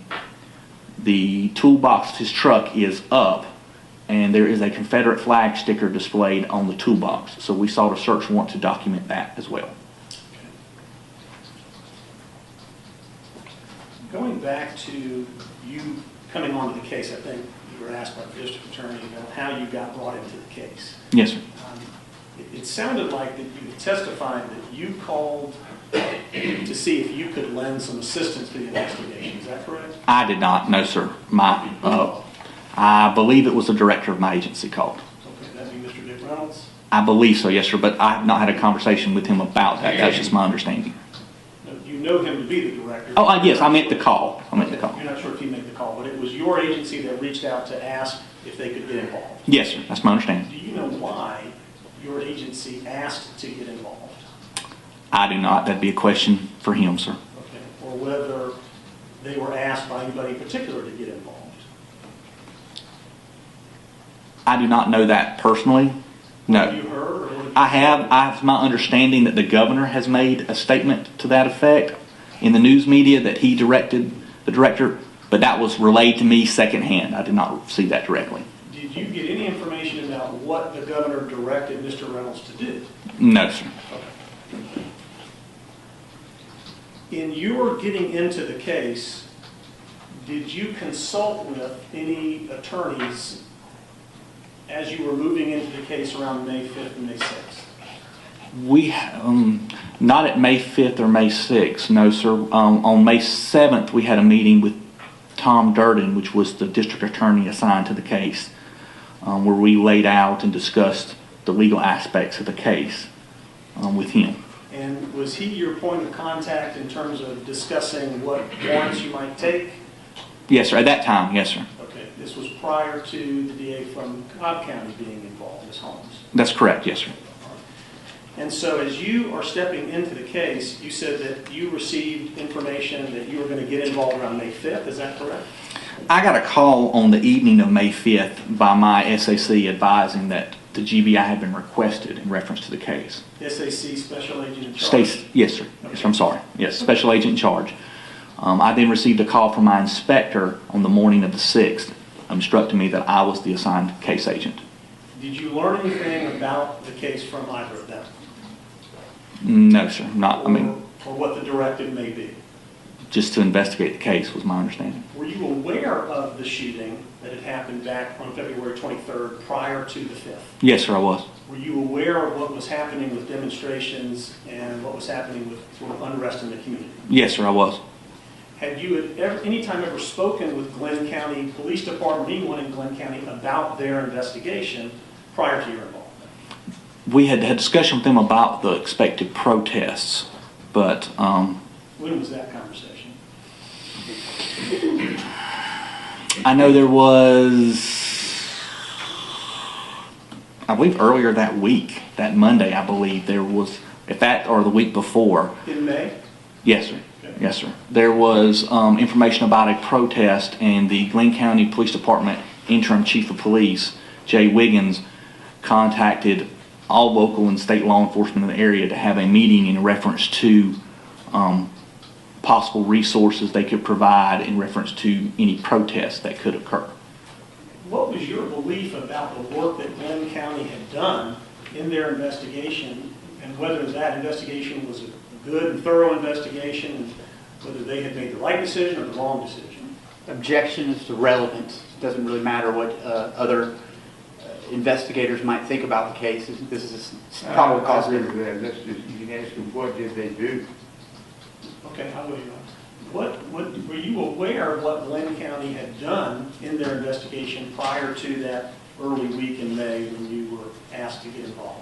All I knew is they had conducted an investigation. I didn't know Were you any aware particulars. that they had made the decision not to make an arrest? Judge, again, object to relevance. I rephrase. Were you aware of the letter that that the DA had written to the sheriff, George Barnhill had written about his decision not to arrest? Objection, relevance. I don't see what that has anything to do with the case. Ask another question. Okay. May I ask if he's aware of the letter, Judge? The letter has information in and about the Glenn County investigation. I'd just like to know if he All right. reviewed You it. can ask him about the letter. Have you read the letter by Mr. George Barnhill, the district attorney, to the sheriff of Glenn County? Not to Chief the, of police. yes, sir. I read the letter that he wrote in reference to Tom Jump, I believe, which is not the chief of police, but I think he was captain of investigations. Okay. And you've read that letter? I have, yes, sir. So prior to engaging in your investigation, you had an understanding of the decision not to make the arrest at that point? Object to relevance. I'll let you ask the question. Not prior to my investigation. I believe I read that letter during my investigation. Okay. And when you got involved in the morning of May 6th? I believe I read the letter on May 6th, yes, sir. Not in the morning. I believe it was in the afternoon, but I read it. All right. The decision to take the warrant, what time did you decide and what day did you decide that you were going to be taking a warrant for the arrest of Travis McMichael?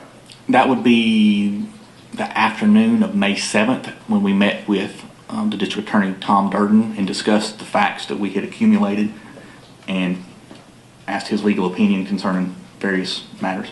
Okay, so when you get involved in the morning of May 6th, by the afternoon of May 7th, you said you have reviewed facts. Yes, sir. Correct? Okay. And conducted investigative acts. And conducted investigative acts. Yes, sir. What did those investigative acts include? Well, we had an agent. I cannot recall every investigative act that was conducted during that time We frame. followed you there. I understand that. Mhm. And if you need to refer to your case file that you brought with you, we can give you the time to do that. But they would necessarily would not, my case file is not complete, so I wouldn't know if those acts had been documented or not. So that would not help me to properly reflect all the investigative acts that occurred. What I want you to focus on, if you don't mind, is you made a decision to take warrants for felony murder and aggravated assault against Travis McMichael. I did, yes, sir. Afternoon of May 7th. So Yes, sir. within a little greater than a 24-hour period. Yes, sir. So I'm asking you then, what investigative acts did you do within that 32-hour period to make the decision that an arrest needed to be made? And I understand, and I can tell you some of the investigative acts, but I cannot give you a complete list. Got it. Okay. We had an agent interview Larry English to establish that there was no theft at the residence. We also... Why was that important to you to establish there was no theft at the residence? Because part of the letter that you referenced to George Barnhill, he was alluding to the fact that there was a burglary in progress. There's no evidence of a burglary taking place. The fact that Mr. Aubry had been there numerous times before, nothing had been taken. The fact that they were reported as trespassing, not burglary. Again, we had reviewed all Glenn County Police Department's case file. We then... At that time, you had reviewed the Glenn County case file within that 32-hour period? Yes, sir. Okay. That means all of their written reports, Yes, sir. the medical examiner's report? Yes, sir. Photographs taken? Yes, sir. Okay. Didn't have cell phone records at that time? Or There was cell phone download. That part we had problems getting into because of the format, and I don't really understand that. I am not a technically wise person, but the person that was assigned to look at the cell phone records had issues getting into them. we were able to have to get another copy from the Glenn County Police Department to further look into the cell phone records, is my understanding. If I could go back, so you spoke with Larry English, who said to you, or one of your agents, I have not in fact had anything stolen from me at any point in time, is that correct? From that residence. From the 226 Hill. They can establish at that residence. Okay, and I think you said that therefore there was no burglary that happened in your mind, is that correct? That's correct. Is it that you believe that an item has to actually be stolen for the burglary to be committed? My understanding of the law is for burglary to be committed, you have to enter a structure with the intention of committing a felony or a theft. Neither a fact could I establish in this investigation Mr. Aubry had committed.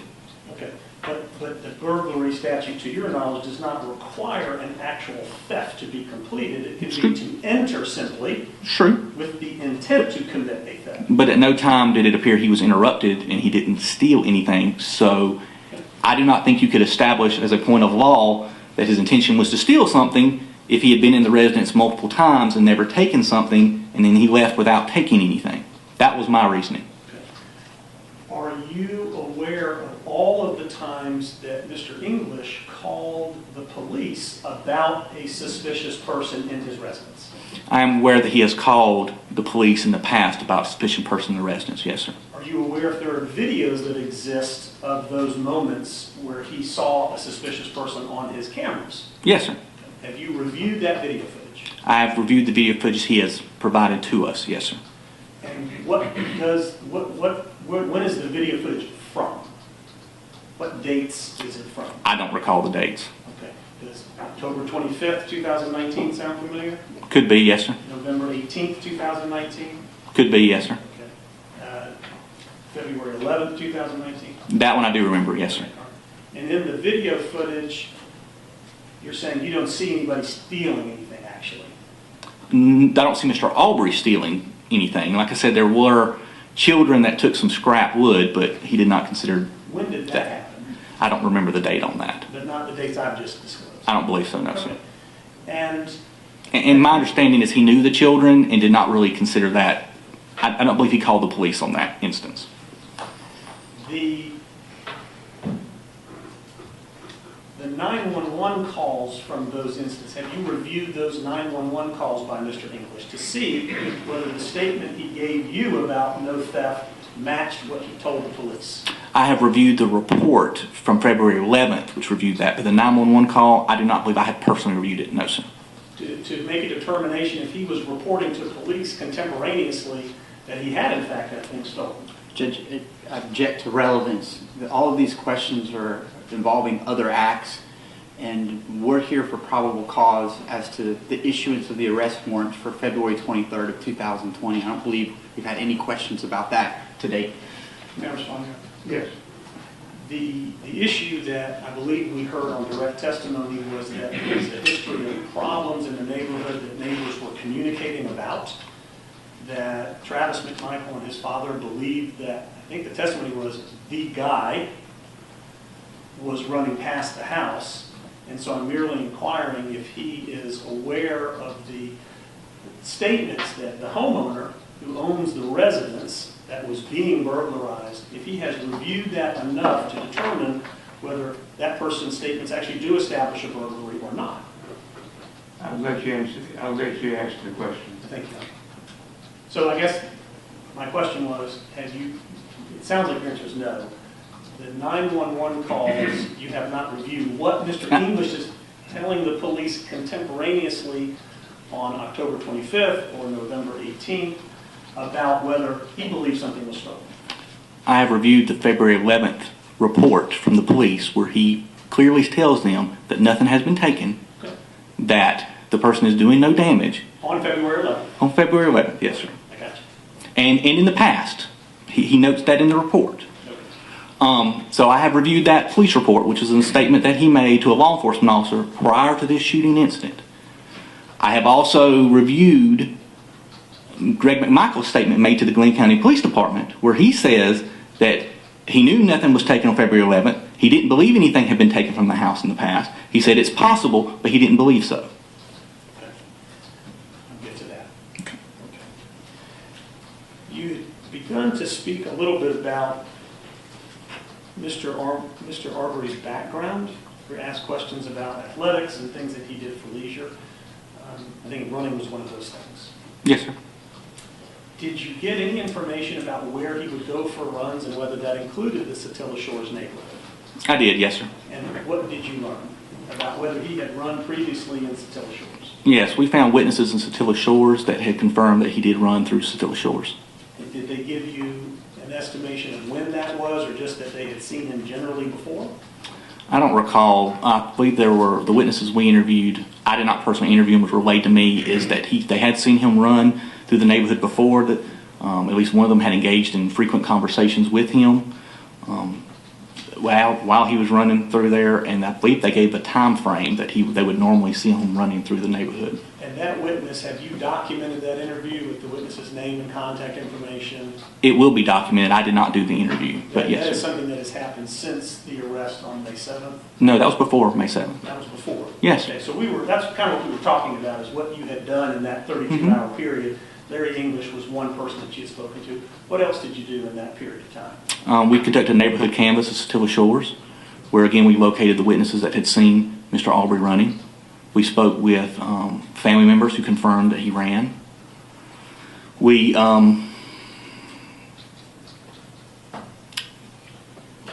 I'm sorry, that's all that comes to the top of my head but I know there was other investigative acts that were accomplished, but I don't recall them. These investigative things that you're doing, this is going to assist you in making your decision about whether or not to arrest for felony murder, correct? No, that's correct. And I do remember, too, that we actually had received enhanced audio and, I believe, stabilized video from the 911 call that Greg McMichael had that occurred during the shooting. That was reviewed. Like I said, enhanced video, do you mean Mr. Bryan's video? Yeah, I do. It was stabilized, is what they called it, where it makes it where it's not as shaky, moving back and forth. That was done by ROCIC for us. I believe we obtained that before the arrest warrants were sought. So yes, sir. And then I think you've already said that you reviewed the entire Glenn County file, which included Mr. McMichael's statements, also his father's statements, and Mr. Bryan's statements. Yes, sir, that's correct. Okay. You've mentioned that Mr. Bryan has told you that Travis McMichael used this awful cursing term. Is that something that you learned prior to the arrest decision on the 7th? No, sir. We learned that information afterwards, and he did not tell me personally. He told an agent with the GBI. And I'm going to assume that it was told to either you or your agents working under your direction. Yes, sir. Okay. And so, May 7th, we're now at June 4th. When did you learn from Mr. Bryan that Travis McMichael allegedly cursed and said that horrible word at the deceased body of Mr. Aubry? I believe that interview was conducted on May 13th. Okay, so after your decision to arrest, Yes, May 13th. At that time, how is it, sir, of 2012? Oh, yes, sir. Yes, sir. Yes.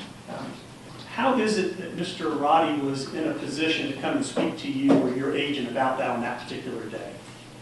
Did you call him? Did your agent call him? How did that come? How did he come in to speak with you? My agent had actually already interviewed him. Prior to the 13th? Yes, sir. 2 days prior. My agent had spoken with his attorney, and I believe Mr. Bryan had agreed to an interview and then agreed to a subsequent interview where they would go into details involving the shooting incident. So on the May 11th interview, if Mr. Rowdy did not say or allege that Travis McMichael said that awful thing? I don't think the interview was focused on the time of the shooting. It was, I believe, subsequent to the shooting was the focus of that interview. I understand. But he didn't say it on that day, to your knowledge? I don't believe so, no, sir. And looking back to February 23rd, 24th, moving all the way through February and March and April and the first 11 days in May, he had never told anyone that Travis McMichael had made that horrible statement, had he? Not that I'm aware of, he hasn't. He had not provided that information nor provided information concerning the video that he had at his residence, surveillance video that captured. Right, somebody else released that video. No, I'm talking about the surveillance video at his His house. home house video? Yes, sir. Okay. He revealed that to us as well, and we were able to get a copy of that. And that was on the 13th? I believe so, yes, sir. But I'm not. That might have been the 11th. I don't recall what day that occurred on. Okay.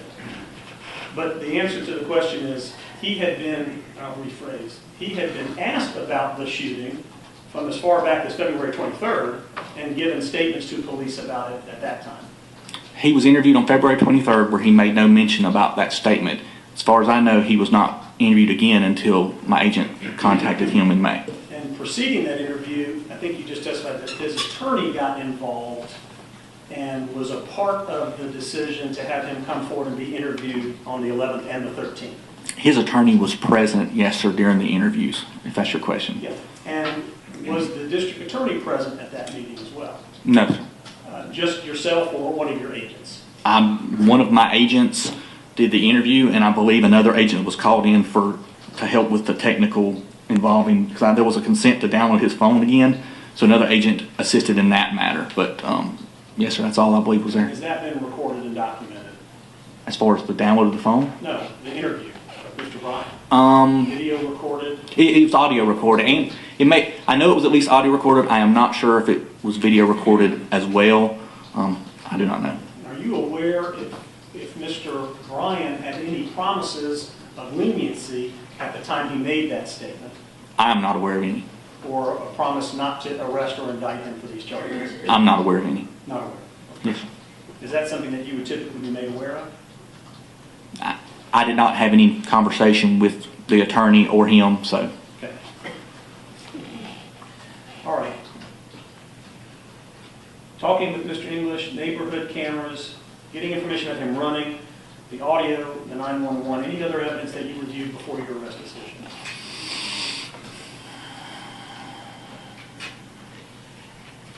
Well, again, like I said, we spoke with the family. We obtained background information on the victim. I don't recall. There may have been other investigative acts. I believe there were, but I do not recall them offhand. Okay. Did you determine whether or not Mr. Aubry ran in a particular type of clothing, or whether the cargo shorts was something that he would run in? I did.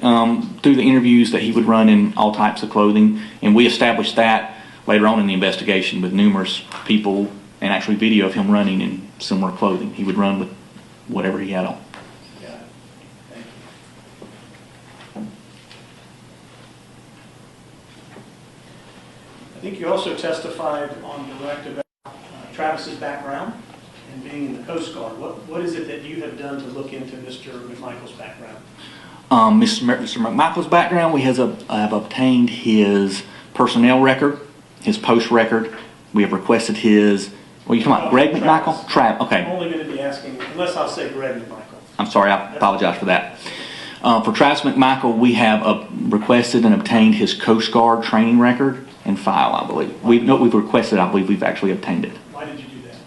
To understand what training he has received, during his interview with Glenn County Police Department, he states that his position as a boarding officer, that he knew from 30 to 40 yards away that Ahmad Aubry was not going to surrender, was going to keep coming. And through that statement, I wanted to know what his training and experience was. Was that important that he told you that? Did you find that significant at all?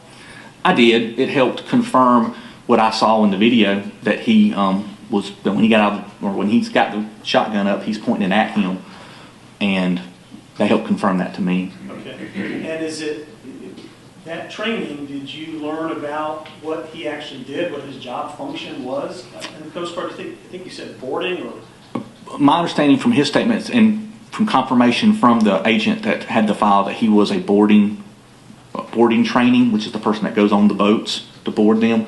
Now, like I said, I have not reviewed his entire training file as of yet. To do what? Board other boats to do what? To take control of the boat. On behalf of the Coast Guard? Yes, sir. Because of some activity, illegal activity or otherwise? Yes, sir, to secure it for search or whatever else they would do. So. I understand that you have said that Mr.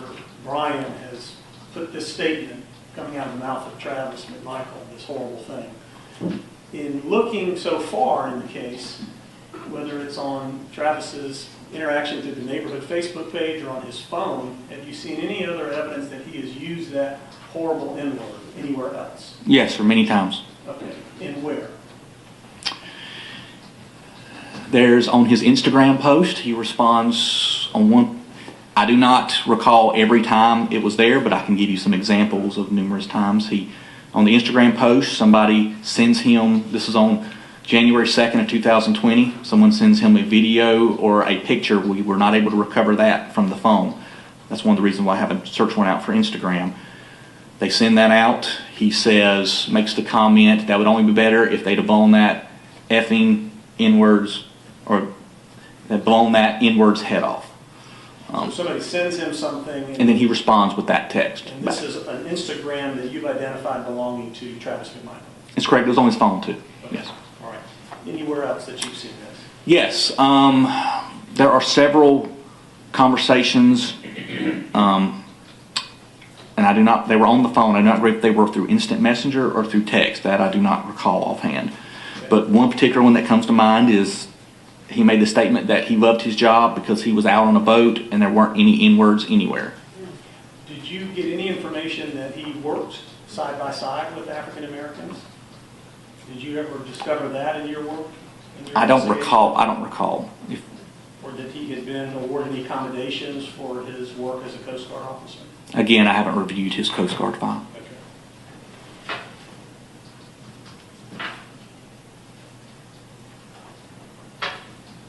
I think you talked about looking into Greg McMichael's background. I won't go into that, but let me move into then Satilla Shores neighborhood. We talked about several dates from Larry English's home, where there are videos of a suspect, a person going into the home. Do you recall the time of day that those things were happening? I believe the video, well, again, there are several videos of different people going into the home. Not just Talking about the children. Okay, well, there's also a couple that goes into the home. And that's one time. Yes, sir. Okay, so I'm not talking about the couple. Okay. If you're talking about the individual Ahmad Aubry, I believe the previous incident of being at the home was at night. Okay. Is it your belief that it was Mr. Aubry going into the home on those other dates? I believe so, yes, sir. Okay, so on October 25th or November 18th, that was Mr. Aubry going into the home? I don't remember the dates, but the other videos I've seen show Mr. Aubry, who I believe is Mr. Aubry, in the home. Yes, Why sir. do you believe that it's him? Why do you believe it's Mr. Aubry in the home? Because I've seen him and it looks like him to me in the video. And if you don't mind just helping me understand in what ways, what descriptors seem to match His face, I believe there's tattoos that are seen. him? Okay, all right, so you feel fairly certain based on face and the tattoos? I do, yes, sir.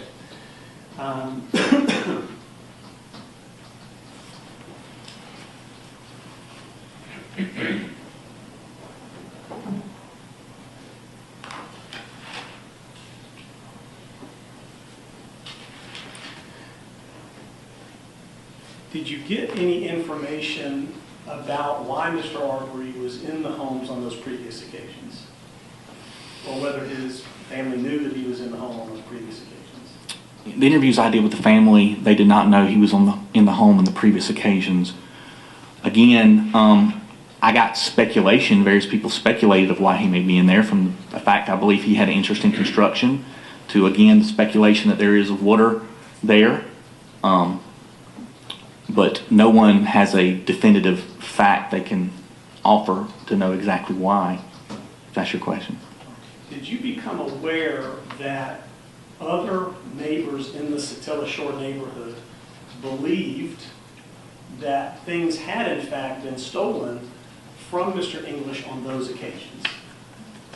Did other neighbors that you spoke to inform you that Mr. English had told them things were stolen on those occasions? Judge, I'm going to object to relevance. We still, I don't think we've even gotten to the date in question. I'd like to ask a question. Thank you. I believe one neighbor mentioned that Mr. English had indicated that there was some tackle in a cooler that was taken from a boat. But Mr. English's statement is that the boat, while he noticed the items were missing while the boat was parked at the residence, he parked the boat in a different county. So he doesn't really know where they went missing from. And at the time that Mr. English first noticed him missing, he believed it was workers at his house installing an HVAC unit that had taken it from the boat. But he can't say where it's gone. I guess my question is, are you aware whether or not there are neighbors reporting that back in October or November that Mr. English had told them, I had a suspect in my house last night and I had some things stolen? Are you aware of that? I am not, no, sir. So you've not spoken with any neighbors that have said, Larry English told me that he had things stolen? I have not spoken with it, and I'm not aware of an agent that has spoken to someone other than what I just described to you. What about from Travis McMichael? Did he tell you that he had been informed that things had been stolen on those prior occasions? Not on the 11th, but on those prior occasions? Travis McMichael chose not to do an interview with me, sir. Okay. His interview with Glenn County Police Department, did they ask or did he disclose during that interview that he had been told or he was under the belief that things had been stolen from Mr. English previously in October and November of 19? No, again, during his interview, he was not even aware that Ahmad Aubry was seen inside the house on the day in question. I know that's the day in question, but I'm But talking about previous. I'm trying to answer your question, My Counselor. apologies. Okay. What he's told Glenn County PD, to the best of my recollection during his interview, was that he knew that a lot of stuff had been, burglaries and thefts had happened in the neighborhood in the past 6 to 7 months, which is the reason why we went back and pulled all the call reports going back to July 1st of 2019 to see if in fact there had been. And we also did a neighborhood canvass out there, and that's one of the questions we asked. Had you had anything stolen? What did you learn had been stolen over that 6-month period of time in that neighborhood, in that area? There were 2 entering autos. There was 1 theft, again from a bedroom, and then there was 1 call of a burglary, but no subsequent report of that. What about stolen firearms? And one of the entering the autos was Travis McMichael's firearm was taken. Were you aware of any other firearms that were taken out of cars in that time period? I am not, no, sir. And, okay, you're not aware of it. I'm not aware of that.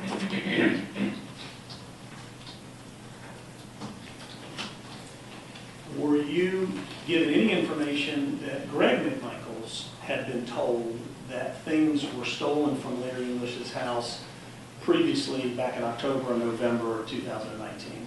Whether you were told yourself or you reviewed it from the Glenn County Police Department? From the Glenn County Police Department interview that he did at the Glenn County Police Department, he said he didn't think anything had been, he knew nothing had been taken on February 11th. He didn't think anything had been taken from the house by Mr. Aubry. He said he can't be sure. If it had to have been early on, but he didn't think so. Did you have any information that the neighborhood Facebook group, including Mr. McMichaels and his father, had come to the opinion that there was one particular suspect who continued to go into Mr. English's house? I know you've testified now that it was, you believe it was Mr. Aubry, but did you get information that they had collectively formed the opinion that the same guy is coming back? Yes, sir, I believe so. I believe that's correct. And that they were trying to catch essentially Mr. Aubry? Yes, sir. They decided he was someplace he shouldn't be, and they were attempting to catch him. Yes. And that they had involved the police in those efforts over the period of 2019 and 2020? Yes, sir. Mr. English and Mr. Diego, I believe, called the police, and Travis McMichael called on February 11th, 2020. And that up until that time, I guess, leading up to February 11th, that nobody had really been caught that matched the description of the person in the home? Yes, sir. I don't believe anybody had been caught or even confronted with it. At any point in time? No, sir. Moving to the 11th of February, what is it that you understood from Travis McMichaels through your review of the file that he observed that night and that he thought that night what he observed about Mr. Aubry? He saw Mr. Aubry in the neighborhood. He said he was actually turned around and has his headlights, if I recall correctly, illuminated Mr. Aubry. Mr. Aubry took a position. There's a porta potty in front of the house because it's under construction. And it appeared to him that Mr. Aubry was trying to hide in the shadow. He said Mr. Aubry was grabbing his pants, his pocket. Mr. Travis McMichael said, and this is the interview he did with Glenn County Police Department on the 23rd, his concern was there may have been a gun. Did he explain why he concerned about that on that evening? Because Mr. Aubry grabbed his pants in that particular. Grabbed his pants? I think you... I think we said pocket, the way Mr. Aubry grabbed his pants, Travis McMichael was concerned there may be a firearm.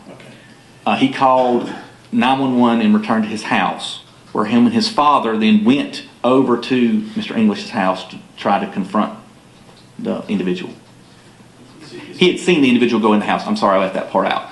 After the grab, he saw the individual go into Mr. English's house. And this is all information that you're aware of prior to making your arrest decision on the 7th, is that correct? Yes, sir. That's correct. At any point in time, did you consider that Travis and Greg McMichael were honestly seeking to apprehend a person that they thought was burglarizing and breaking into homes and cars in the neighborhood? No, I considered that they thought they were trying to catch the person that they believed may be responsible for what occurred so that they could detain him and identify him and let the police show up and identify him. Yes, sir. And do you believe, based on what you've heard, that that's what they were trying to do on the 23rd, that they were trying to detain and identify this person? I don't know if I've formed that opinion yet, no, sir. I'm still under investigation, but I know that's what their statement on the 23rd was. That's what they shared with police, is that they were trying to do what they had been trying to do, which was to detain and identify this person. That's correct, yes, sir. You say that you're thinking about that, and whether that's true or not, you haven't formed your final opinion on that. I am just gathering the facts, sir, and my investigation is not complete, so. Is it important for you, as you're gathering the facts in your investigation, to answer that question in your mind? Judge, I'm going to object to the relevance of this line of question. The question is about probable cause for the issuance of these arrest warrants for the defendants in this case, and not about speculating about what might be in the defendant's mind or anything like that. I think that's a good objection. I will sustain it. I'll move on now. On the 23rd, is it your thought, do you understand are you aware of the citizen's arrest law? I am, yes, sir. Is it your position that they were not seeking to try to use the citizen's arrest law on the 23rd against Mr. Aubry? So Judge, I'm going to object again for the same basis. I think that will call for speculation as to what the defendants were trying to do. I don't mind the defense asking what the defendant said. That's a different story. That's a fact matter, which might be a component of the investigation. But to ask anyone to speculate about what might be in the defendant's mind, I don't think that that's pertinent, and it is speculative, and we would reject. Unless you have an opinion about that. It's this officer who's making the call, Your Honor. I'm asking him. If he has an opinion, Did you form an opinion or think before you made the arrest warrant that these two gentlemen could have been trying to make a citizen's arrest? I was concerned whether their actions were legal and they had the authority to do it, not really so much what their intention was, but whether their actions were legal. And their actions being trying to stop a person that they believed had been burglarizing their neighborhood. Trying to stop a person, pointing a shotgun, ordering the person to get on the ground, and subsequently killing that person. Yes, sir. I understand the end of what happened, but I guess so my question is, from the moment that you understand the McMichaels left their driveway, let me back up. We'll get into it. You had mentioned, I had asked you about the Barnhill letter, and we were talking about Mr. Aubry. Is any part of your investigation, in the Barnhill letter, do you recall reading where George Barnhill mentioned part of the reason that he wasn't going forward was because of mental health issues? Judge, I'm going to object to the relevance of that, and it's also the character of the victim, so I don't think it's pertinent. I don't understand. Who he's even talking about? Yeah, I'll rephrase, John. You recall in the Barnhill letter that there's mention by Mr. Barnhill that Mr. Aubry had some mental health problems. Objection as to relevance and character of the victim. Well, this is going into the circumstances I'll let you ask of what happened that day. I'm just asking if you were aware of that mention. Yes, sir, I am. Okay. And have you done anything to investigate that statement by Mr. Barnhill? Yes, sir, I have. Okay. And what have you discovered? Judge, same objection. It's not pertinent to what happened on February 23rd, 2020, and it's character of the victim potentially. I don't think it's character. Well, I mean, bad things happen that day. I agree. And his mental status, I'm not sure that's pertinent. If I may respond. So let's go to something else. May I just respond, Your Honor, Yeah. to make the reason I'm asking is, it's my understanding that the testimony thus far on direct has been about the interaction between Mr. Aubry and Travis McMichael, and how that interaction has ebbed and flowed across an entire neighborhood. There's been opinion testimony given by the very beginning by the prosecutor that this was a chase and a hunting and an execution.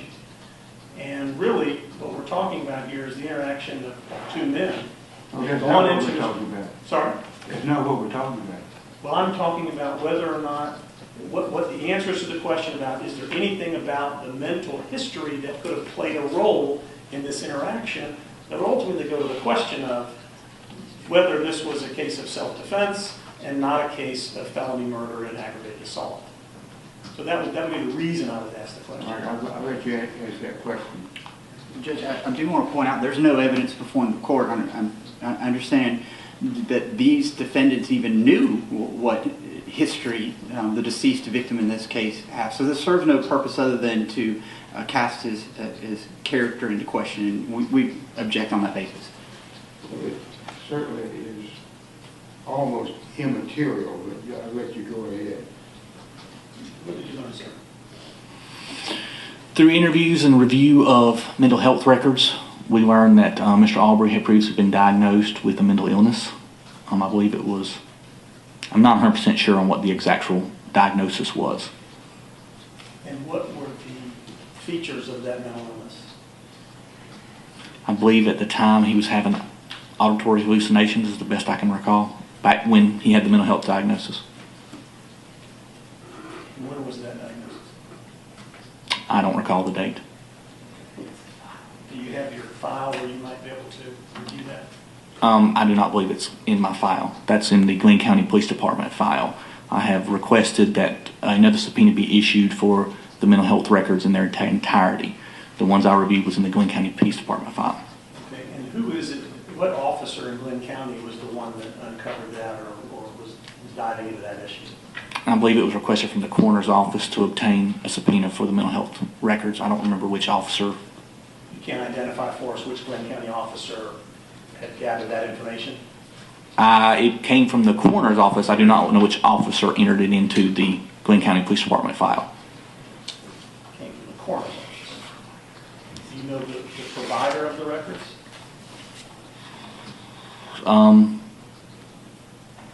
It's the local mental health facility. I don't know the name of it offhand. I don't know if it's Gateway or by the Sea or something like that. I do not know. And to try to help where I was ultimately going with this, is there any evidence that you've collected that that mental illness was active and still ongoing or being treated on February 23rd or right before February 23rd? Do you have any information about that? The information I have is that he was not currently under treatment for the mental illness. Not receiving medications or anything like that? And that's my understanding from discussions with the family and from the records that I have. Okay, I understand.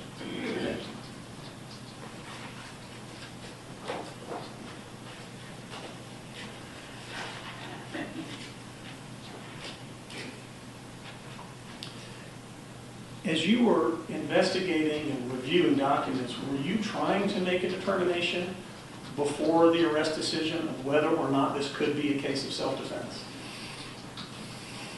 We were collecting all the facts we had available.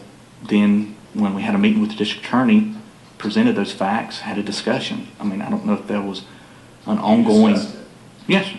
about whether or not this was a case of self-defense. Yes, sir. That was part of the discussion. And what are the facts and factors that you discussed that supported that this would be a case of self-defense? That supported it? Yes, sir. It was just their contention that... It was their contention that, at least on the second and third shot, that he was striking Travis McMichael. Again, Travis McMichael is not clear. He says they were tangled up, but he's not clear on the first shot that there was actually any physical violence done to him as far as a strike. He first says he shoots when Ahmad Aubry squares up with him, then I believe the statement is Ahmad Aubry was rear back going to hit him, and then there's a statement that he may have had his hand on his shirt. Travis McMichael says that adrenaline was pumping and it all happened very quickly. I mean, as that answers your question. I mean, that's Yeah, were there any other facts that you considered where you discussed with the district attorney, this supports that Travis McMichael was using self-defense on that day? I mean, his contention, that was his contention, and yeah, I mean, that's the facts that we had. Okay. You've mentioned a couple of times that there was, it seemed to be Travis was saying, and maybe even on the video, that Mr. Aubry was striking Travis. Can you give us a little more details about what it is you understood happened with the striking? And when it happened? Mr. Aubry was well, it depends on whose statement. Again, Greg McMichael, he only says there's 2 shots, and he indicates that they're striking, I believe, before the first shot. Okay. Travis McMichael again says that he fired the first shot into Ahmad Aubry's chest. Says that he cannot be sure Ahmad Aubry had struck him then, or had his hand on his shirt, or he's very unclear about that. He does know that after shooting him, that Travis McMichael backed up, and Ahmad Aubry was striking him. Did you see evidence of that on Travis McMichael? He points out, and they took photographs of his face. I didn't see any visible injuries to him. Who's they? The Glenn County Police Department. And you have those photographs? They are in the Glenn County Police Department file. Okay. Was EMS on the scene as well? Yes, and we've interviewed the EMS, and I do not believe they offered any treatment for that. They were also trying to wash the blood off of Travis McMichael, I believe. But I think they did have him checked out because he said he was struck to the responding Glenn County Police Department officers. Again, I did not see any marks on him, but in the video you can see Ahmad Aubry striking him.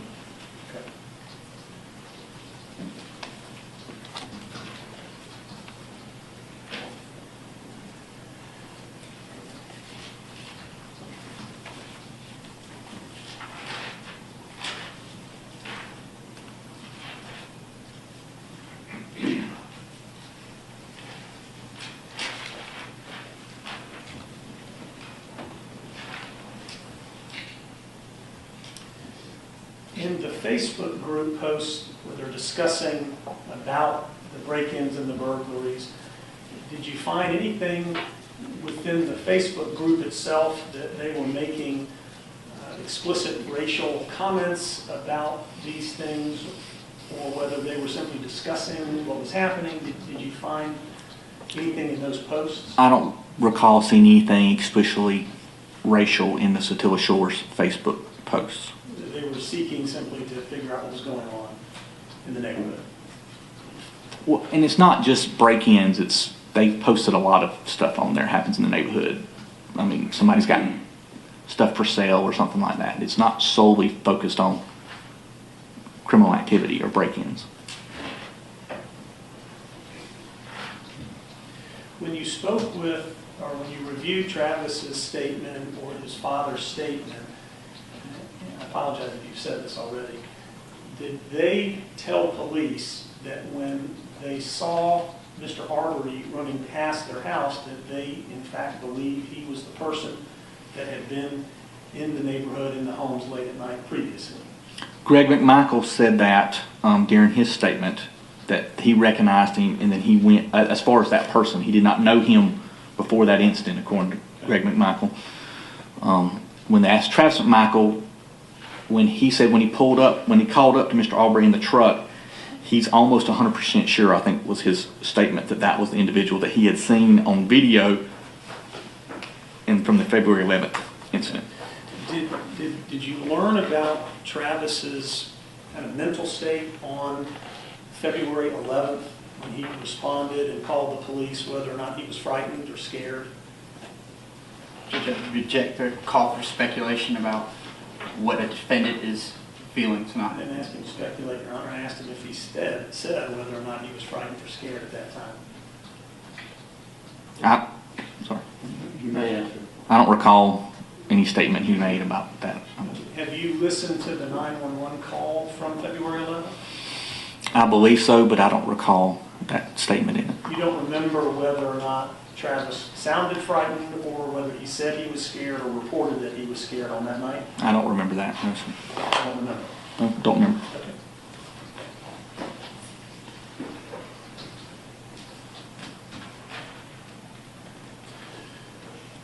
And I just wanted, I'm aware at the time, I wasn't sure if you were going to be breaking, but I'm going to move into using the map. I'm going to come up there, but I didn't know if you were going to take a break or not. Much more time do you think for this witness? It's probably another hour, if you'll allow. You know, to the extent you care, I usually take my lunch at 12. I think you're at 1 o'clock lunch person, but if we're going to go another hour, I would really prefer to have a break. Well, actually, I'm a 12 o'clock person. Oh, I was wrong. Well, what would you all like to do? Would you all like to continue now for another, until 1 o'clock? I'm happy to do it. All Whatever right, the court wants to do it. Let's do that. Okay.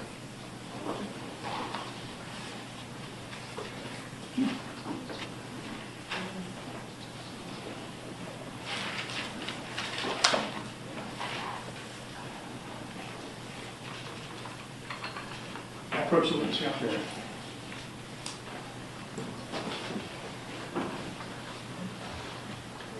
I don't think this gets us tall.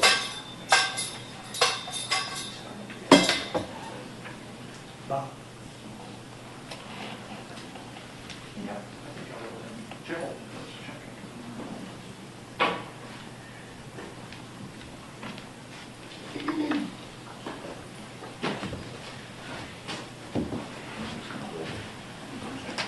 Special Agent, we're going to bring the poster back up. Okay.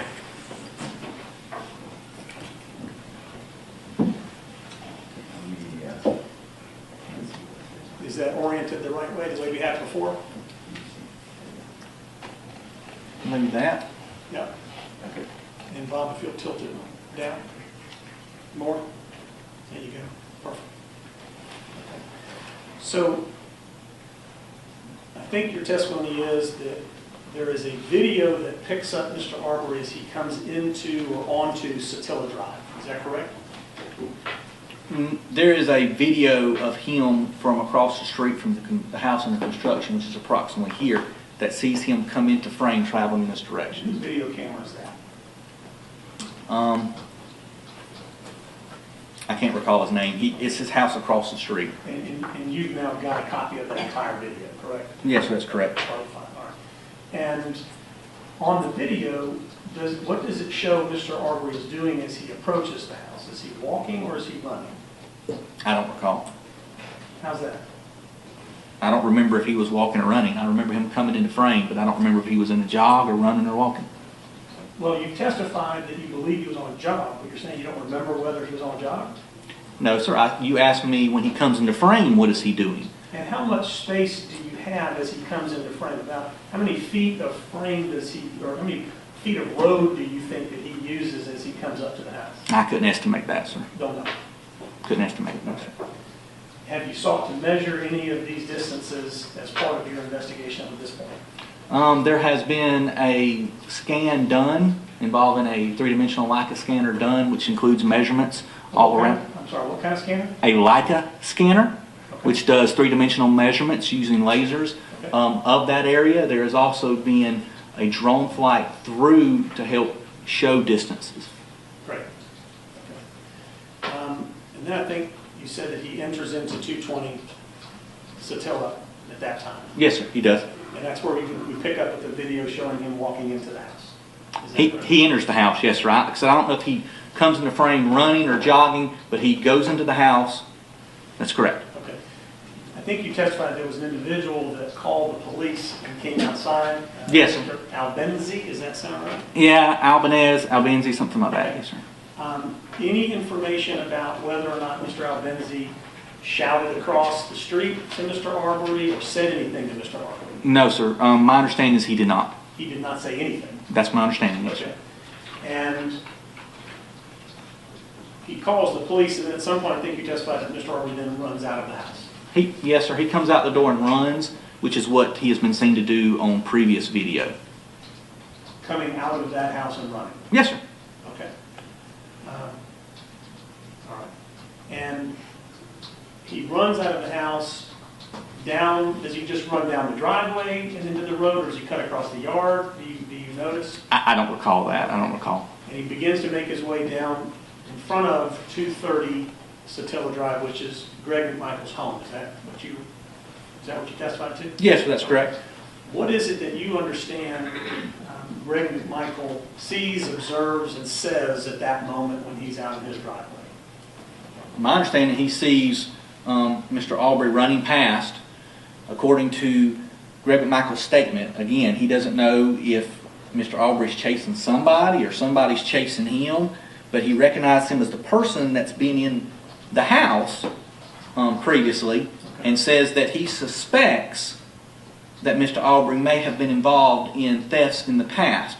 Okay. So he goes into the house and tells Travis that's him, and then they get the guns and proceed to get in the truck and chase Mr. Aubry. I think you testified that Greg McMichael's former law enforcement officer and investigator from the DA's office. Yes, sir, that's correct. And he is expressing to the police these statements back on February 23rd that it's his belief at the moment Mr. Aubry runs past that he thinks that is the individual that's been burglarizing and committing thefts in the neighborhood. No, that is not I correct. thought that's what you just said. No, sir. Okay. He says that's the individual that he had seen in the house. Okay. He believes, he has a gut instinct that this person may have been responsible, although he's got, and I think he actually says, I've got no proof of that, but this person may have been responsible for various crimes in the neighborhood. Okay. And did you get an understanding of where he came to that feeling or belief from? Just his explanation of Glenn County Police Department, like I said, I think he actually says it's a hunch. They go into it, it's just like a subjective just reasoning. He says, my reasoning is there's thefts going on and somebody's in a house under construction. So they're probably or possibly the person that may have been doing these thefts. Would you consider it significant if Larry English had in fact told him that he had thousands of dollars worth of fishing equipment and electronics stolen from his boat around the time of October or November of 2019? I would find it astonishing considering that Mr. McMichael tells them that he did not think anything was stolen from the house on February 23rd, 2020 during the interview with the Glenn County Police Department. So I would think that that would be a change. If he came out and said that now, I believe that would be a change in the statement he gave on the day of the murder. Okay. Would you, okay, but, all right, let me move on. So then after he runs past, you said that Mr. McMichael goes in the house and gets Travis. Yes, sir, that's correct. And what do you understand happens next? Mr. McMichael grabs his Greg McMichael grabs his .357 Magnum revolver. Travis McMichael grabs a 12-gauge 870 shotgun. They then get into Travis McMichael's truck, Travis McMichael driving, Greg McMichael in the passenger seat. Let me stop you there if you don't mind. Mm-hmm. Did they explain or give any information as to why they grabbed their firearms? Yeah, I believe Greg McMichael explains that, again, this is an individual that had been in the house over here and they didn't know if he was armed or not. So they grabbed weapons. Did they at all reference the February 11th evening where they thought that he may be armed because he had been motioning to his pocket or reaching in his pocket? And Yes, sir, I believe that was brought up during those interviews, yes, sir. And that they were afraid that the same guy may have been armed. Well, yeah, they mentioned that, but Greg McMichael also says that his gut instinct, again, was this person may have been the individual that went into Travis McMichael's truck and stole a firearm. However, he said he had no evidence of that. He had no objective reasoning for that. I believe they were going into subjective versus objective information, and but that his just gut instinct. Okay, but subjectively he believed, is what you're saying. Yes, sir. That's what he said, not what I'm saying. They get in the car, and I think you say that Greg McMichael sat in the front passenger seat, but there was a baby seat in there? That's correct, yes, sir. But he rode in that sort of capacity up to a certain point, is that right? Yes, sir. According to his and Travis McMichael's statement, he rode into that until this location on Burford, where Mr. Aubry turned and went back in the opposite direction. So when they got in the car, what is it that you understood that they could still see Mr. Aubry running in that direction, or that they just drove forward to see if they could find him? Did they still have eyes on him, I guess is my question. I You know? don't believe that question was specifically asked of them, whether they still had eyes on him or not. But they drove down Burford. Well, they drove down Satilla first and then on to Burford. I think you were saying Buford earlier. I'm but sorry. You mean Burford. I meant Burford, yes, sir. I apologize if I misspoke on Buford. And then, at some point, you learned that the McMichaels see Mr. Aubry running down Burford, is that correct? Yes, sir. According to both their statements, they catch up to him. Okay. Now, I think you testified that you got a video from Mr. Bryan that comes from cameras on his home. Yes, sir. That's correct. Have you reviewed that video? I have, sir. Okay. And do you see Mr. Aubry run past the house? The video is apparently motion activated, so when it starts, you see, if I recall correctly, Travis McMichael's truck and Mr. Aubry running from the front of the truck towards the back of the truck, and then it looks like he's changing direction, and then the video stops. Okay, so where is Mr. Bryan's house on that map? I think it's approximately right here. Okay, and so when the camera initiates, it is when the McMichael's truck is in the view, is that correct? That's correct, yes, sir. Is it stopped? It appears to be at that point, yes, sir. It stopped, or it has comes into view. It is stopped. Mr. Aubry changes direction, and I believe he changes direction again, and then that's when the camera shuts off. And then it goes from the statement with Travis and Greg that they continue to pursue him this way. All right, so when Travis's truck is stopped, which you understand, where is Mr. Aubry? He is on the driver's side, I believe, running back towards the rear of the truck. And I don't recall if the truck begins to move backwards at that point, but then Mr. Aubry changes direction again, I believe, in the video. It's a very short snippet of video. So if the driver's side, if this is the driver's side truck and Travis is sitting here in the truck, do you have any information that Travis is pointing a gun out the window? Do I have information? Yeah, do you have any information, or is it on video that Travis is holding a gun out the window? I do not see any video of Travis holding the gun out the window of that video at that time. Okay. Yes, sir. All right. Does the video have audio? We'll get back to you. Oh, yes. I'll do it. Does the video have audio? I don't believe so, no, sir. Okay. Did you get any information from Travis or from Greg McMichaels that they were trying to speak to Mr. Aubry at that time without pointing any gun at him, but just talking to him? Yeah, I believe they were ordering him to stop at that point. Then later Travis says his statement changes a little bit. At first it was we were telling him to stop, and then it was we were saying, hey, we just want to talk with you. So Are those two things inconsistent in your mind? Stop, hey, we want to talk to you. You seem to think that those are inconsistent with one another. I do, Okay. just from my interpretation of the interview. Yes, sir. But at that moment, saying to Mr. Aubry, stop, we want to talk to you, there's nothing illegal about that. Not at that point, no, sir. Not just saying that, no. Right. And so, without a show of guns or force, you said that Mr. Aubry then begins to run what appears to be back the other direction? Well, yes, sir. Towards Satilla? Well, it looks like to me he's running back for Satilla, and then, like I said, I can't recall if the truck starts backing up, but then he changes direction again. From the video, it's very obvious to me at that point Mr. Aubry is trying to escape from Travis and Greg Now, McMichael. you're getting into the mind of Mr. Aubry right now, aren't you? No, You're getting sir. it- No, sir. I'm telling you what my interpretation of what I say on the video is. And tell us what you're basing that interpretation on. What facts do you think support that he is at that moment trying to escape? Because he looks like he's running away. He's running away from the truck, And then I believe the truck starts to back up, and then he changes direction to get back away from and them. he comes back toward the truck? Or- As the truck was moving this way. I believe so, sir. Yes, sir. Okay.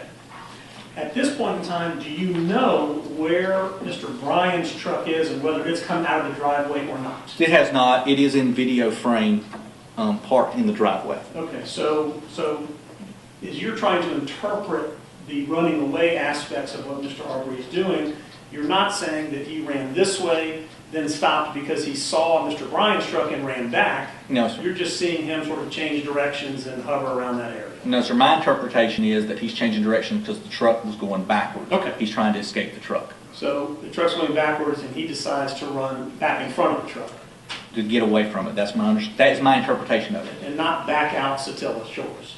I think he's just trying to get out of the truck. Now, when they come down here, he turns and then tries to go back out Satilla Shores. All right. So once Mr. Aubry runs away from that, what do you think happens next? Well, it's based upon the statements of Travis and Greg McMichael, Okay. but that Ahmad Aubry travels down Burford, with Travis and Greg McMichael in pursuit. They get here, again, Mr. Aubry changes direction and tries to go back towards Satilla. Okay. This is at this point, Greg McMichael exits the passenger side of the truck.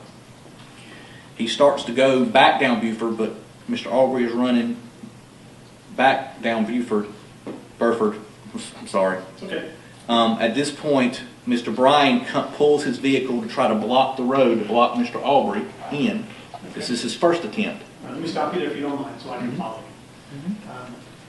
It's Mr. McMichael's Travis has said that Mr. Aubry ran in front of his car and headed further down Burford, and they drove in his direction at that time. They're pursuing him, yes, sir. Did they tell you whether or not they continued to say to him, please stop, we want to talk to you? Well, they didn't Any tell me. statements? Well, they didn't give a statement to me. Well, I'm sorry, I apologize, you're right. I'm sorry. They gave this statement to Glenn County, but I keep calling you Glenn County and you're not. I apologize. Yes, sir. That they gave this statement to Glenn County, that they continue to try to engage him and ask him to stop and say, we just want to talk to you. I don't recall them making that statement at this point in the You narration. don't remember that? No, sir, I don't remember. Okay. Nonetheless, at some point, you don't have any information at this point that on that second encounter, which I'll call it the second encounter on Burford, where they kind of drove up to him before Mr. Aubry changed directions back, that they pointed any guns at him at that time. At this time? When they followed Mr. Aubry further down Burford and they re-engaged and then he took off running back down towards Satilla, that they pulled out any guns at that time. Neither one of those, neither Greg McMichael nor Travis McMichael confessed to that during the interview. That Glenn County These were confessed. I'm just saying, did they say that they took their guns out or not?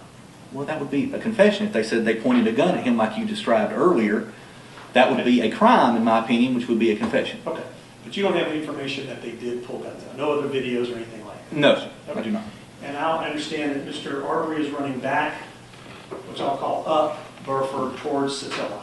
Yes, sir. Okay. And at this point in time, you said that Mr. Bryan has pulled his truck straight out. According to his statement and the Travis and Greg McMichael, yes, he is trying to block the road, to block in Mr. Aubry. So you're saying there's a statement from Mr. Bryan where he says that he is in fact trying to block Mr. Aubry from leaving. Yes, sir. That's Okay. correct. And that when he does that, what happens? As far as with Mr. Aubry? Yes, Or, sir. okay. Mr. Aubry, my understanding, goes around the truck and in to get around the edge of it, at which point, from my understanding from Mr. Bryan, he then goes in pursuit and tries several other times to try to block in Mr. Aubry with his vehicle. And you testified a little bit about finding some white cotton fibers along the edge of the truck, a dent in the truck, some palm slides across the, and I think you testified that Mr. Bryan said that he thought Mr. Aubry was trying to get into the driver door of the truck. He did. At one point, Mr. Bryan stated that Mr. Aubry was moving along the truck, the driver's side of the truck. He interpreted that movement as Mr. Aubry may be trying to reach the door handle and open the truck, so he gunned the truck and shot forward. Did he explain what he was thinking or feeling as Mr. Aubry was trying to reach in the truck, whether he was fearful or that he thought Mr. Aubry was trying to steal his truck or carjack him or anything like that? I don't recall him making any kind of statement of that. But that is, again, after he's trying to block him in. And subsequent to that, he continued to pursue him and try to block him Okay, in. fair, but you're saying there's no statement by Mr. Bryan that he feared Mr. Aubry was trying to get in his truck? I'm saying I don't recall any statement that I have reviewed of that. Okay.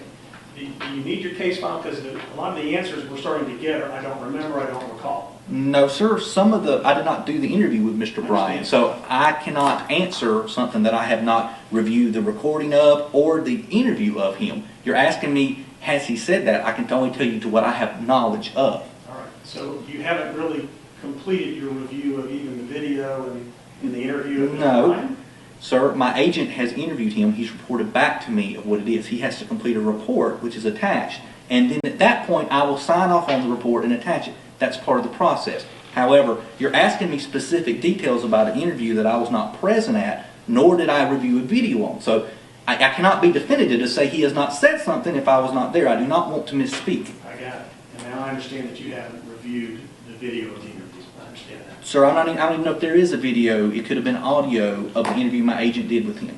Okay, but I now understand you haven't reviewed that yet, and that's Yes, why sir. your answer is I don't know. Yes, sir. Okay. Is it significant to you at all if Mr. Aubry would be trying to break into that truck with Mr. Bryan? No, sir. Again, at this point, I think Mr. Aubry's trying to escape. I would say that he's trying to get away. And Mr. Bryan continues to pursue him and try to block him in again. So So he's trying to get away from Mr. You Bryan. didn't finish his answer. Oh, I apologize. Go ahead, sir. okay, yes, no, yes. You're asking me if it's significant whether or not he was trying to open the driver's side of the door. My answer is that no, because I think Mr. Aubry is motivated by a desire to flee based upon all the information that this has. Also, Mr. Bryan continued to pursue him and try to block him in after that. Is it It's your my understanding. Okay. Is it your understanding or your opinion that Mr. Aubry was trying to get into the driver's side of Mr. Bryan's truck so that he could use it to flee? Judge, I'm going to object. I think this has been asked and answered, and I don't believe it's pertinent to the issue of probable cause as to the issuance of the arrest warrant. Is there some reason we just don't play the interview? No, sit down. Your Honor, I just understood that his testimony on direct was about this interaction, and I'm just trying to follow up on his direct All testimony. right. So is it your belief or understanding, because you're saying that you believe Mr. Aubry was trying to escape? It is my Are you belief. saying that he's trying to get into Mr. Bryan's truck and take it over so he can escape? No, sir. Mr. Bryan indicated that he interpreted Mr. Aubry's actions as trying to open the door. Okay. I don't have an opinion whether that was actually true or not. I'm just telling you, my opinion is that at this point, Mr. Aubry is trying to escape. Okay. Did Mr. Bryan say that Mr. Aubry intentionally committed damage to his truck? That he attacked his truck? Yeah, I don't recall. I don't recall being told whether the. Yeah, I don't know. I don't know that answer.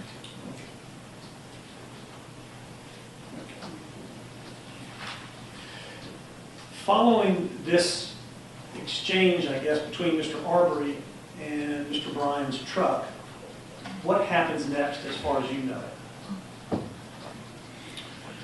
My understanding is Mr. Bryan continues to pursue Mr. Aubry up Burford. When it comes to Holmes Road, Mr. Aubry turns onto Holmes Road. Mr. Bryan initially is on Satilla Drive. He turns and then goes down Holmes Road in pursuit. Okay, may I stop you for just a moment? Yes, sir. Do you have any information that Mr. Bryan was communicating with Travis or Greg about the next steps that played out between Mr. Aubry and Mr. Bryan? That Mr. Bryan was saying he's going on Holmes now? That there was any calls or communication between them? I do not have any information about that. That's right. Or that, yeah, okay.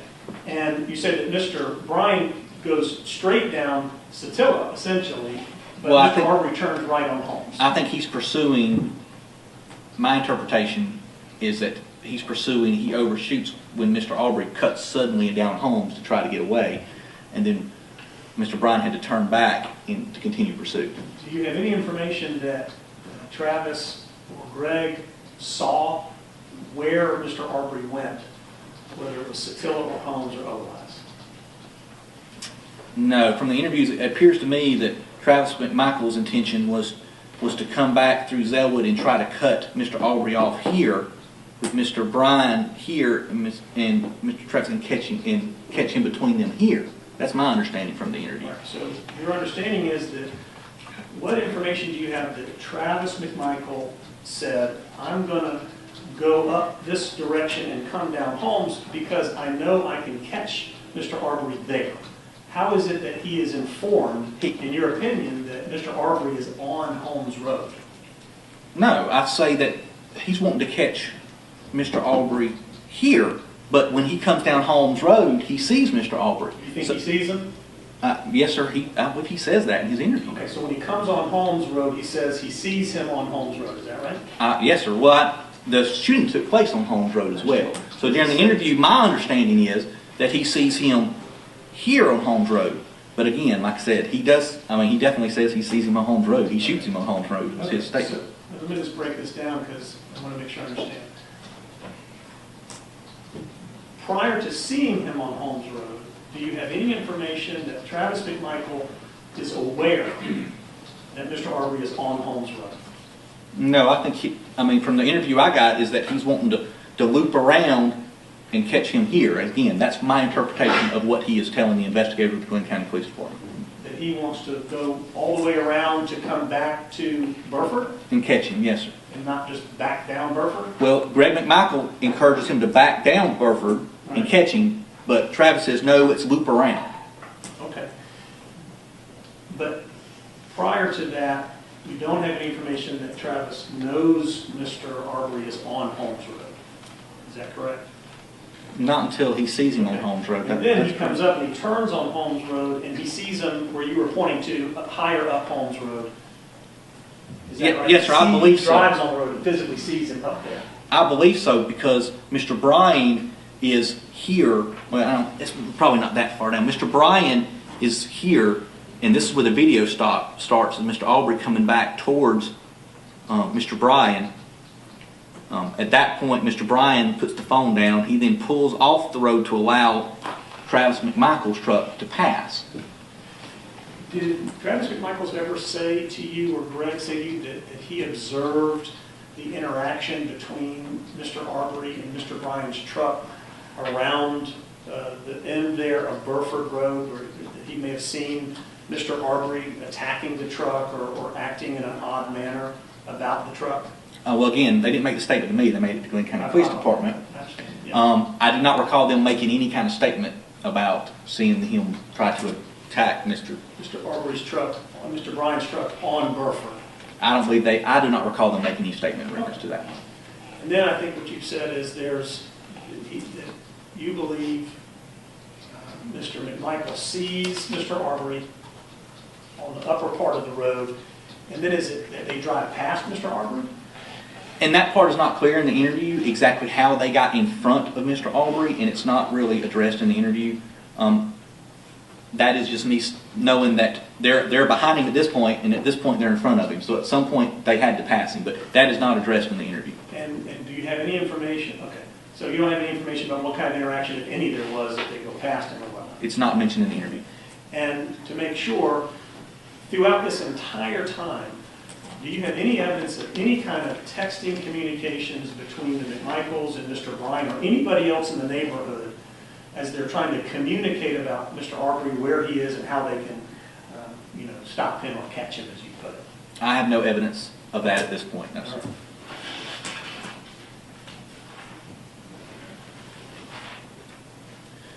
There's a moment where you talk about Mr. Bryan's video and he starts running his cell phone. Where do you believe he starts to turn on his cell phone and record? And it's hard for me to do it on this map. I believe it's somewhere in this area, but I'm not 100% sure of that. I know it's before this curve here, but I believe it's somewhere in this area. Okay. And can you hear Mr. Bryan say anything throughout that recording?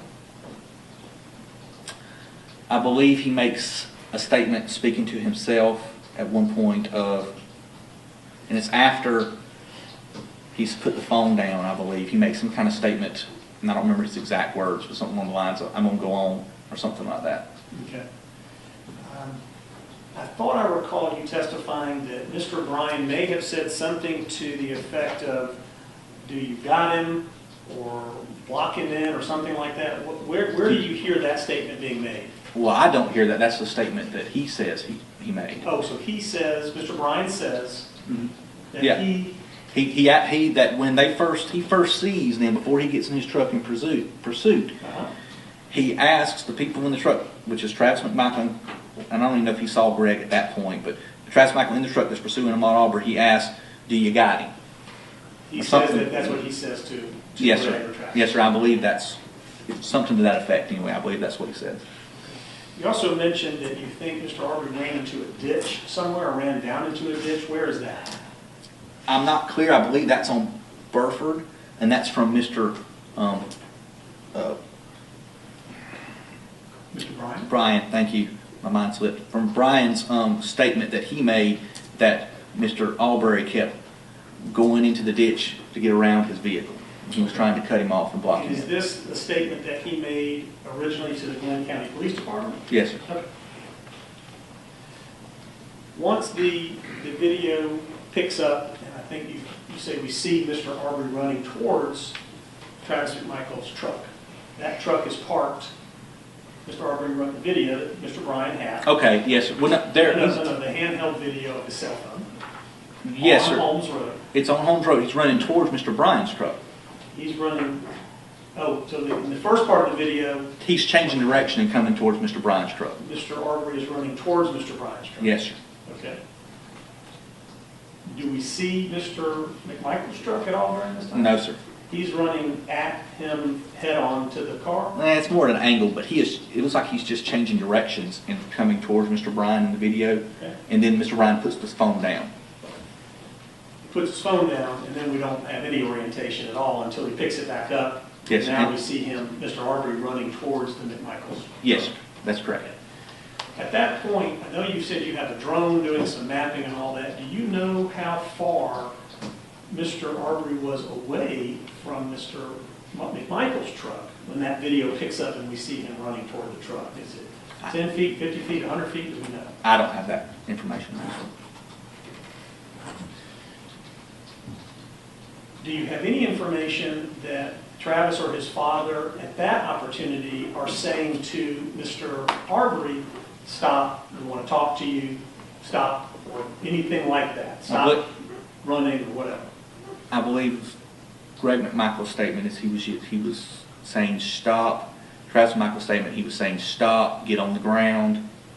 Those commands were being given to Mr. Aubry. And what is your understanding about why they were saying those things to Mr. Aubry? Because they wanted to detain him and seize him For what purpose? so the police could come and ID him. All right. And so in saying that, where is Travis in the video and what is he doing with his shotgun that you can see or that you believe?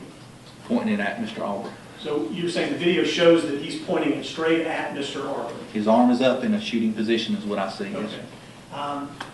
Is there any evidence that you've been told or that you've seen where the gun is just being held down like this? It appears that he repositions the firearm. Yeah. I believe it's more of a port arms.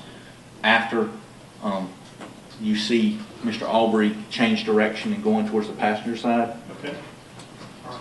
Port arms being holding the butt of the gun down and the barrel up. Yes, sir. Okay, that's not a firing position, is it? No, sir. This was after he took the firing position. After I understand he points and said, stop, get on the ground. Mm-hmm. The stop, get on the ground, where do you hear that on any kind of recording or anything like that? That's his statement. That's Travis. a statement, okay. Have you listened to the 911 call that Greg McMichael's made? I have. Do you hear anything on that call about stop or anything like that? Mm-hmm. Okay. Say yes? Yes, sir. Yes, sorry. This position of holding the barrel of the gun or the front of the gun down, does that have a name? I've heard the term low ready. Does that sound like something that you're familiar with? That's not what I would call low ready. Okay. What is low ready? Low ready would be still in front of you but down so you could see over the top of it. Okay. Is that a firing position or is that like a way to hold the gun safely but still holding it? It would not be safely. It's a way so you can have full view of vision. You can pull it up in a firing position in a very quick. Okay. But it's not pointed at somebody at that point. It's pointed down at the ground is what you're saying? Well, its purpose is to be able to have a wider field of view so you're not looking down the sight so you can see the threat, be able to move it into a position to fire very quickly. And I just want to make sure as you're using your pointer, are you demonstrating Yes. that you're pointing it down to the ground? Yes, sir. Okay. Did you see evidence of that Mr. McMichael had his gun in that position, holding it, pointing down at the ground? I saw him up in the firing position, and then I believe he moved it to where his hand's up higher, like this. The video that I took. Have you taken fingerprints of the gun? Or did the Glenn County Police take fingerprints of the shotgun? No, sir. To try to determine where Mr. Aubry may have grabbed the gun? No, sir. Or whether his hand had gotten on the pump of the gun? No fingerprints were taken on the gun? No, sir. And I think you've testified that Mr. McMichael was standing outside of his door, next to his door, until the point where Mr. Aubry changes direction and runs up the passenger side of the truck. Is that correct? That's correct, yes, sir. You can put that. Thank you.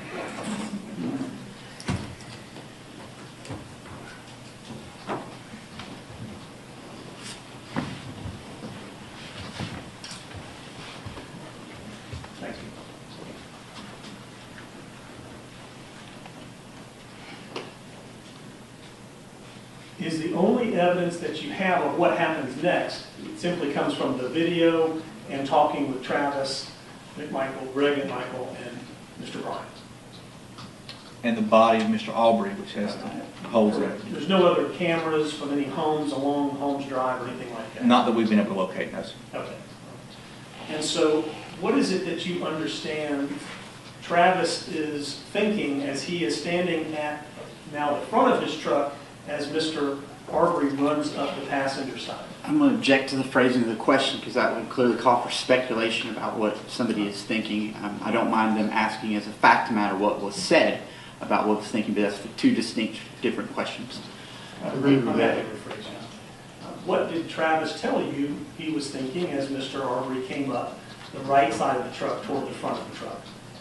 He didn't tell me anything. What did he tell the Glenn County Police? His statement to Glenn County Police was that as Mr. Aubry was coming at him, that, again, he'd already stated that at 30 to 40 yards away, he could tell that Mr. Aubry was going to fight. So as he saw Mr. Aubry coming towards him, that Mr. Aubry squared up, that he shot him. He said that he was concerned. What does that mean, squared up? That's the word he uses. What did you understand it to mean? That as he was running towards him, he squared up in like a fighting stance, or something along those lines. And that proceeded, sorry? Your Honor, were you trying to ask something? Oh, I thought I heard Your Honor start to speak. That Travis said he perceived that he was about to be assaulted prior to shooting the first shot. Yes, that's correct. And did Greg McMichael or Travis say that Travis was in fact struck before the first shot was fired? Greg McMichael said that, but his interpretation, what he's describing is actually the second shot. But I guess the information coming from Greg McMichael is that Mr. Aubry did in fact strike his son Travis prior to the first shot. Is that Yes. what he said? He did, but he also said it was only two shots. Okay, that's And his description of where the shooting took place is on the side of the truck, not the front of the truck. okay. Mr. Travis McMichael said that he was not sure that if he was struck before the first shot. He said he squared up. He said we were all tangled up. He was not sure if Mr. Aubry's hand was on his shirt when he shot him. Did Travis tell you that when that first shot went off that Mr. Aubry had in fact grabbed the gun prior to the shot going off? Travis Did McMichael? Travis tell you? No. that- He didn't. Well, Glenn County Police Department, he indicated. I apologize. That's all right. You know Well, what I mean. I do, We but want to be accurate. we want to be accurate. Did And Travis tell the Glenn County Police Department that Mr. Aubry had placed his hands on the gun prior to him shooting it the first time? no, I believe he did not say that the hand was on the gun before he shot. Just that Mr. Aubry was squared up, ready to fight, And he and may said have he grabbed him. and may have grabbed him, and says may have hit him. He was not sure about that. He was very inconsistent about what occurred during that time frame because he said his adrenaline was pumping and it happened very quickly. Did he say that he was afraid of being beat or assaulted by Mr. Aubry? He said he was afraid that Mr. Aubry would get hold of the shotgun. Yes, sir. Okay. Does the video give you, you said you had some work done to the video to slow it down in in doing that work, are you able to determine where Travis was in front of the car and where Mr. Aubry was in front of the car, whether it was the front right bumper headlight area or the middle area or further to the left? Can you make any determination about that? Just that's in the front of the truck, no, sir. Okay. Not more specific. than And did the Glenn County Police Department photograph the front of the truck or look to find blood or anything like that at the time they were investigating on the 23rd? that. They photographed the scene, which included the truck in the pictures, yes. Anything about those photographs lend any information about where they may have been when the first shot was fired? Not that I can interpret, no, sir. And it's your belief that the first shot was fired was one of the shots to the chest, is that correct? Yes, sir. And you believe that because Travis said that he thought that was the first shot as well? And the video after the first shot, when Mr. Aubry comes into frame, he's got blood on the front of his shirt. Okay, you've been able to determine that through the work that you've done with the video? Yes. And then I think you testified that you can then see Mr. Aubry hitting Mr. McMichael and grabbing for the gun. Yes, sir. And sort of shoving him back across the street out of view. Yes, sir, that's correct. Is that that distance of that movement by Mr. Aubry kind of overpowering Mr. McMichael back across the street? Have you calculated how far he had to push him to get him out of view? I don't think I would say it was an overpowering. I think Mr. McMichael, Travis McMichael said he started retreating backwards. Trying to get away. From, yes, sir. Okay. After And, he shot. After he shot him, that's right. Right. And at that time, did he say that Mr. Aubry had his hands on the gun and was trying to take the gun from him? He said he had his hands on the gun, yes, sir. I don't know if he specifically was trying to pull the gun away or not, but he indicated that he did have his hands on the gun. And did Travis tell you that the second shot came because he was trying to defend himself from what he said was the assault of Mr. Aubry onto him at that point? That's what he told Glenn County Police So we Department. told Lynn County. And the third shot, the same thing, he was still trying to get the gun away from Mr. Aubry, and he shot because Mr. Aubry kept coming at him, Yes. essentially. Okay. And it's your decision then, as you move forward through the case, that you are of the opinion that this was not self-defense by Mr. McMichael. I don't believe it was self-defense by Mr. McMichael. I believe it was self-defense by Mr. Aubry. Okay, that's why you took the warrants the way you took the warrants. Yes, sir. I believe Mr. Aubry was being pursued, and he ran till he couldn't run anymore, and it was turning back to a man with a shotgun or fight with his bare hands against a man with a shotgun, and he chose to fight. And not to run through a side yard or not to run through another yard or anything like that. I think his thing was to, I believe Mr. Aubry's decision was to just try to get away. And when he felt like he could not escape, he chose to fight. But it is clear from the investigation that for the driving and the interactions that took place all around that area, that no shot was fired at any time by anybody prior to the hand-to-hand combat that Mr. Aubry and Mr. McMichael engaged in. That's what the evidence That's so what far the evidence shows. shows so far. Yes. Okay.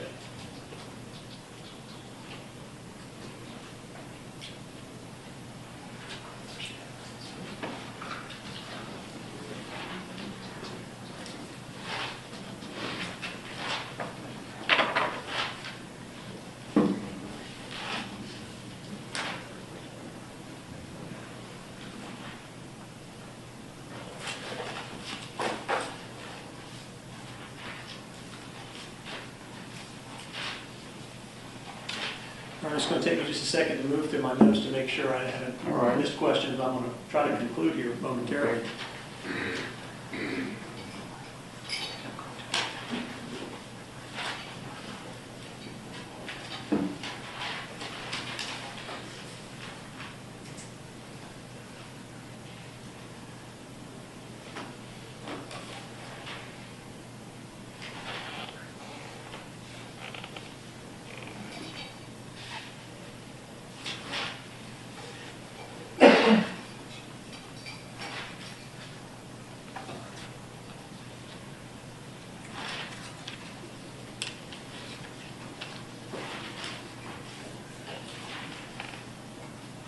Has there been any effort on your part of the Glenn County Police Department to also seize Mr. Aubry's cell phone to do some testing or looking on his phone?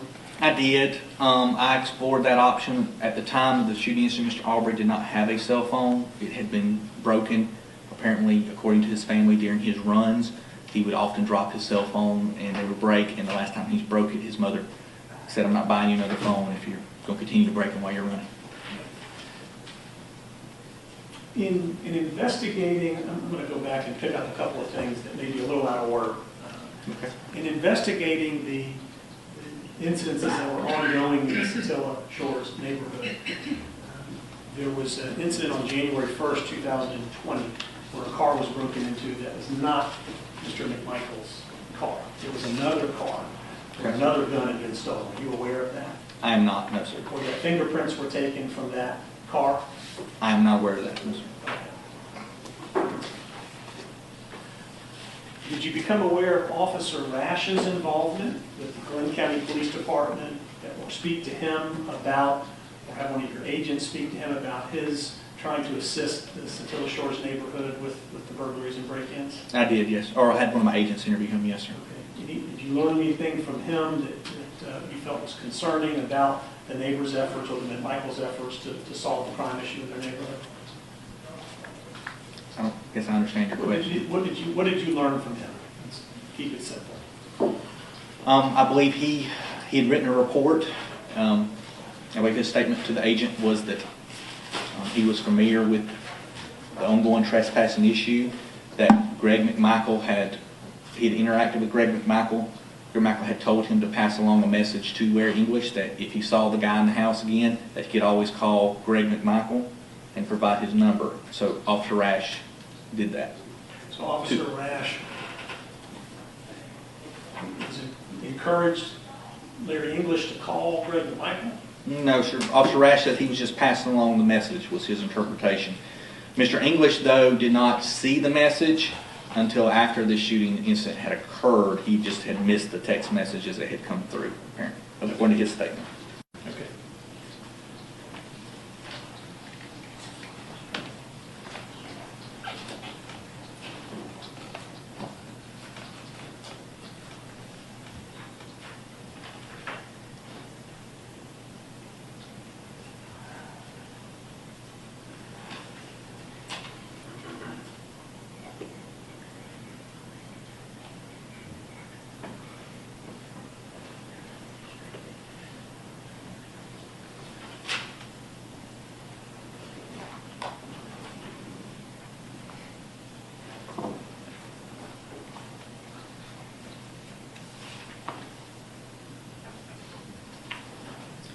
In the warrants that you took for Mr. Travis McMichael. Counsel, this is your last question. You would take a lunch break. Yes, sir, this is the end. Thank you, Judge. Well, maybe more than one question, but this was the end. I was just going to ask him about the warrants he took. All right, go ahead. Okay, thank you. The warrants that you took, one was for aggravated assault. The basis, the factual basis of the aggravated assault, what are the specific facts that we've discussed that you are saying this is the aggravated assault, that is the aggravated assault here of this count of warrant? My specific fact that I based the warrant on, that I provided it, would be that the aggravated assault occurred when Travis McMichael pointed a 12-gauge Remington 870 shotgun at Ahmad Aubry. Okay, when he pointed the firearm, and you described that as when he was standing next to his truck and Mr. Aubry was running towards him, and he held the gun up like this when he was saying stop and get down? That is one instance, and then Travis McMichael indicates that he was pointing the shotgun at Ahmad Aubry as he was approaching him at the front of the truck as well. Okay, and that would be the basis of the aggravated assault? That's correct. Pointing of the firearm as he was running towards him and he was yelling stop, or when he came around the front of the truck at him and he pointed the gun at him after he came around the front of the truck at Travis? That's correct. After Travis went around the front of the truck, yes, sir, that's and correct. Mr. Aubry came around the front of the That's truck correct. at Travis, Travis points the gun, that's the aggravated assault at that moment. And when Mr. Aubry was 30 to 40 yards away and Travis was pointing away. Okay, so now we have a distance of 30 or 40 yards That's away. that's according to Travis McMichael's statement. Fair. And at the same time, he was 30, 40 yards away, Travis was saying stop, get on the ground. That's my understanding from his statement. Gotcha. Yes, sir. And then the document that you created simply states that the offense being described as the accused pointed and discharged a shotgun, which is a deadly weapon capable of causing death or serious bodily injury, at Ahmad Aubry. This statement is the sum total of what you presented to the signing magistrate. Is that correct? That's presented to a Superior Court judge and no offered oral testimony in reference to this case. So you're saying you actually gave oral testimony in addition to what you made in your affidavit? That's correct, yes, sir. And where is that oral testimony reflected? Is it been written down now? Is it on a document? No, sir, I provided it to the judge. The judge himself, if he were sitting in this witness stand, would say, yes, I got additional information outside of the four corners of this document. I'm sure he would, yes, sir. You sure would? Okay. Now, moving to the felony murder that caused the death of, obviously, Mr. Aubry was shot and killed on that day. And so Yes, sir. the basis is what exactly? That he was shot and killed that day? During the commission of a felony, 2-wit aggravated assault. And it being the pointing of the gun as he was approaching and the pointing of him as he came around the front of the car. That's correct, yes, sir. I don't have anything further. I appreciate your patience with me. And All right, we'll be in recess until 2:15. thank you. All rise.